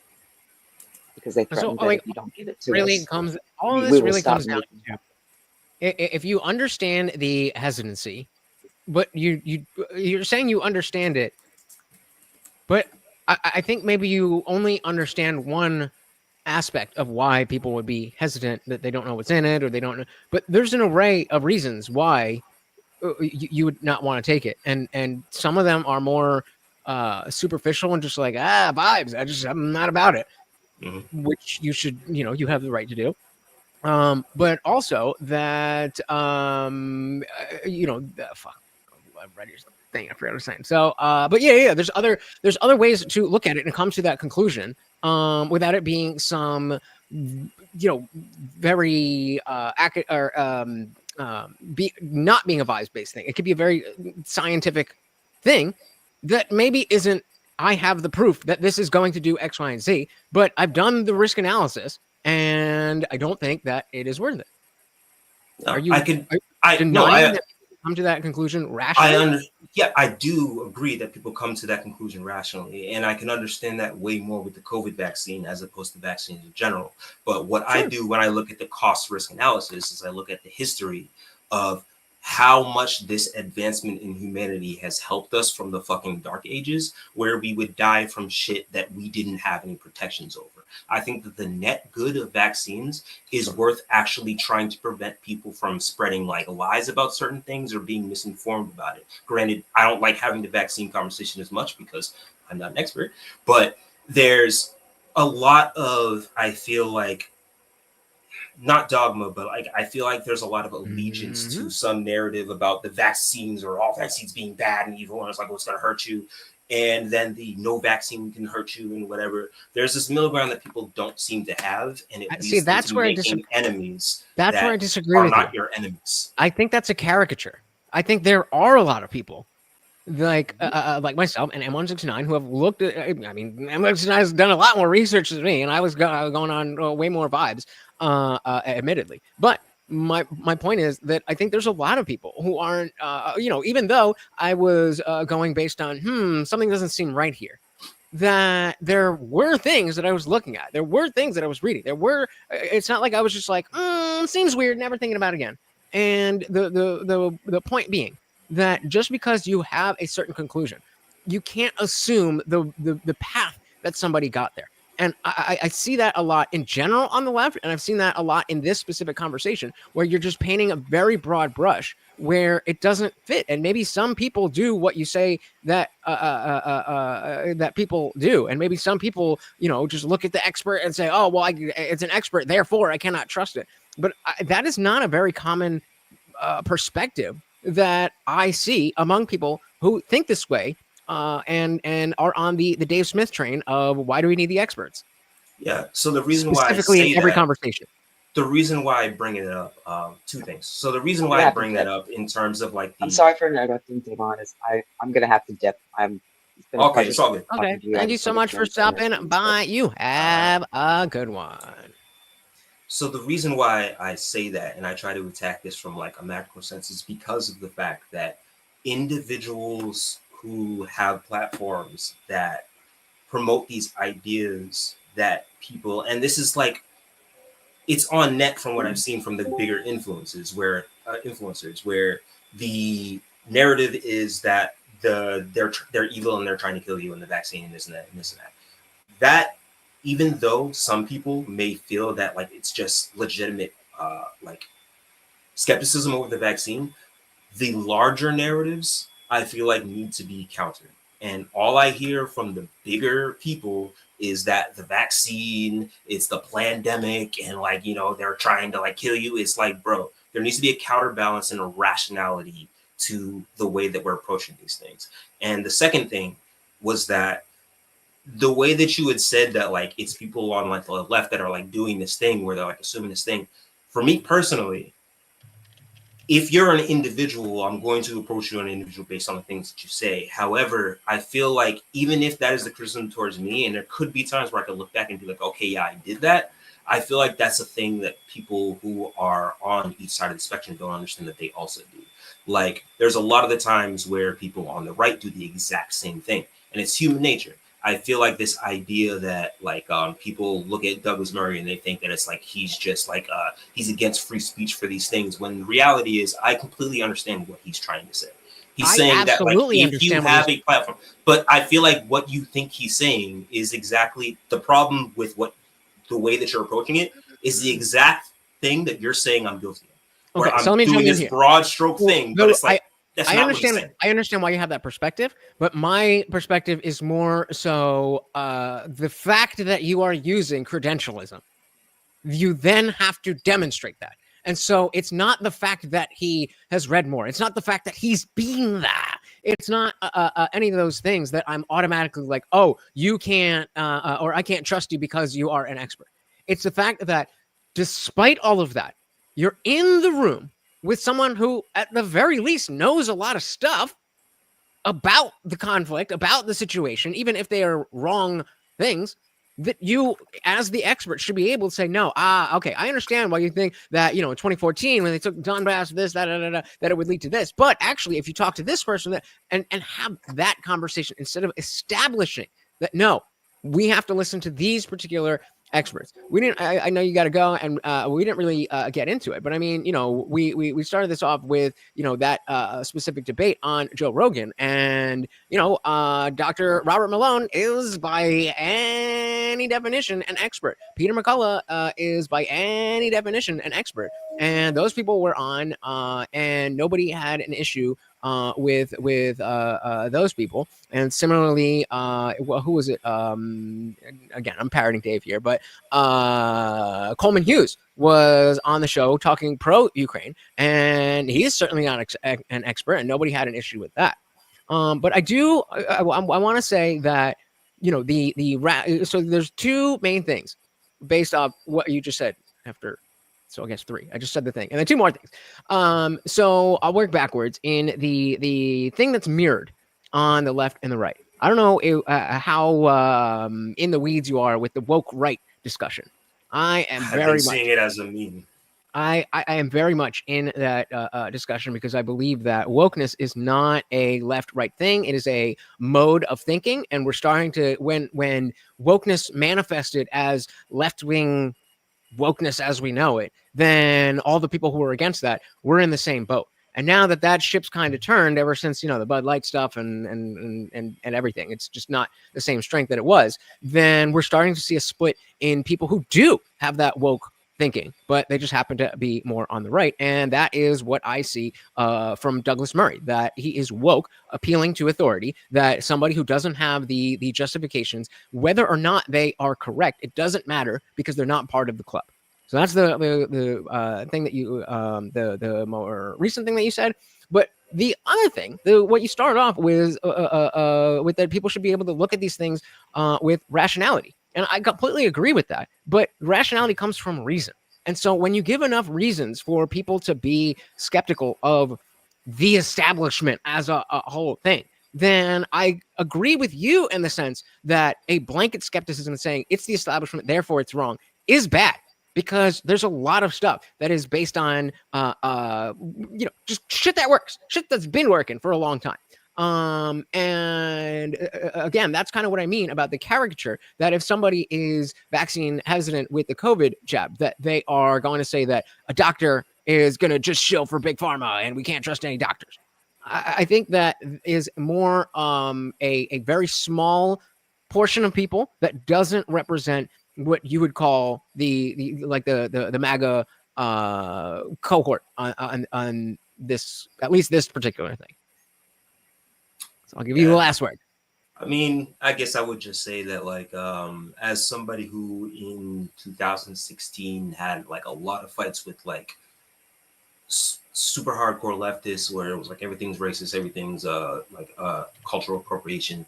I feel like there was a huge overcorrection that I guess people didn't necessarily understand that culture is going to move the way it moves, and I don't need an administration that's going to fix that or needs to address that.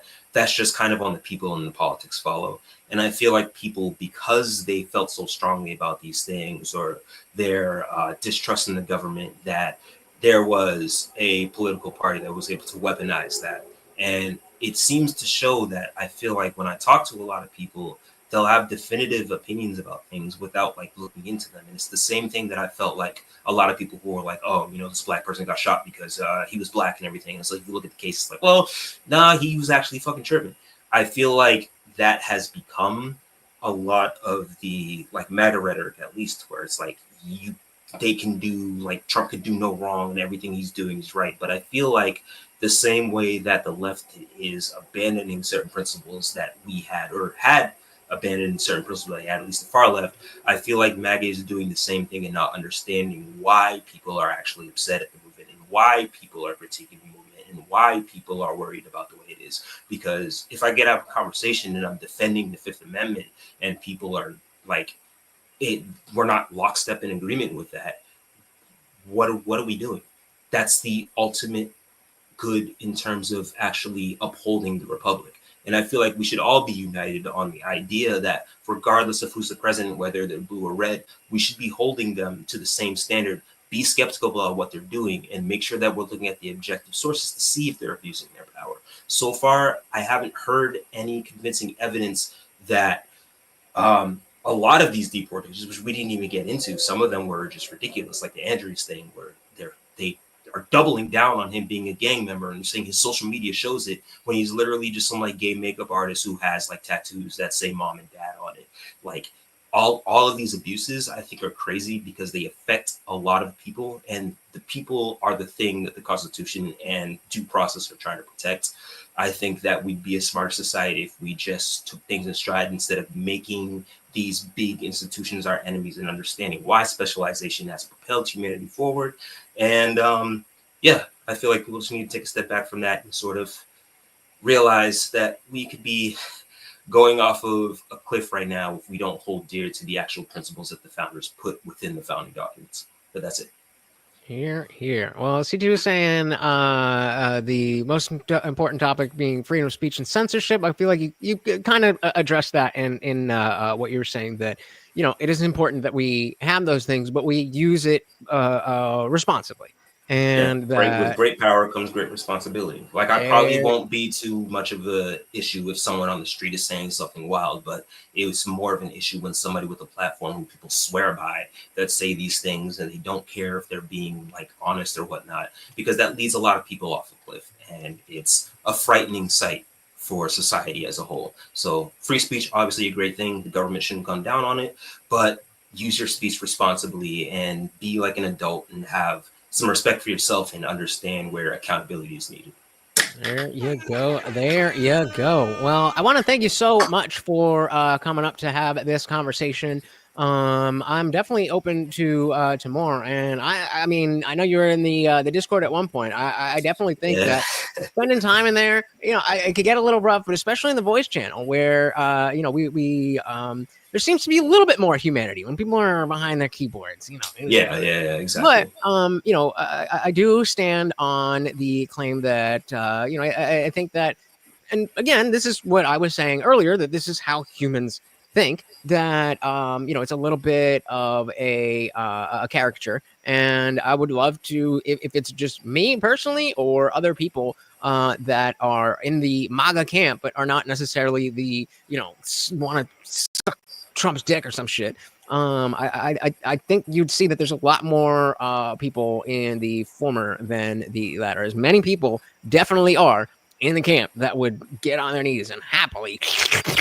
I don't think that is most of us. It's cool. I got Trump supporter friends and customers, so it's all good. I understand it. Word up. Well, if there's any social media or anything, I'm gonna give you the floor. Let everybody know who are you, what do you do, and where can they find ya. I'm a random motherfucker. Don't look for me. Don't find me. I'm just fucking chilling. That's all. Fair enough. All right. Thank you so very, very much, DeVon. Everybody put DeVon in the chat for coming through, doing the damn thing. 2-on-1 at certain points, and still holding up like a man.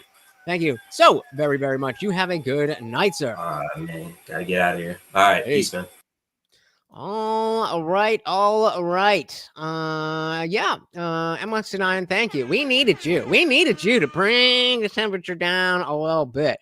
But you know me. You know I love when it gets a little feisty. But yes, very, very, very well. Mom mode. Okay, that's what it was. That's when it was. Yeah, there's definitely a lot of people like that out there. And that's the type of person that is going to give somebody on the left the identity of what a Trump supporter, what MAGA actually is. And Yeah, same. Exactly. Me too. Me too.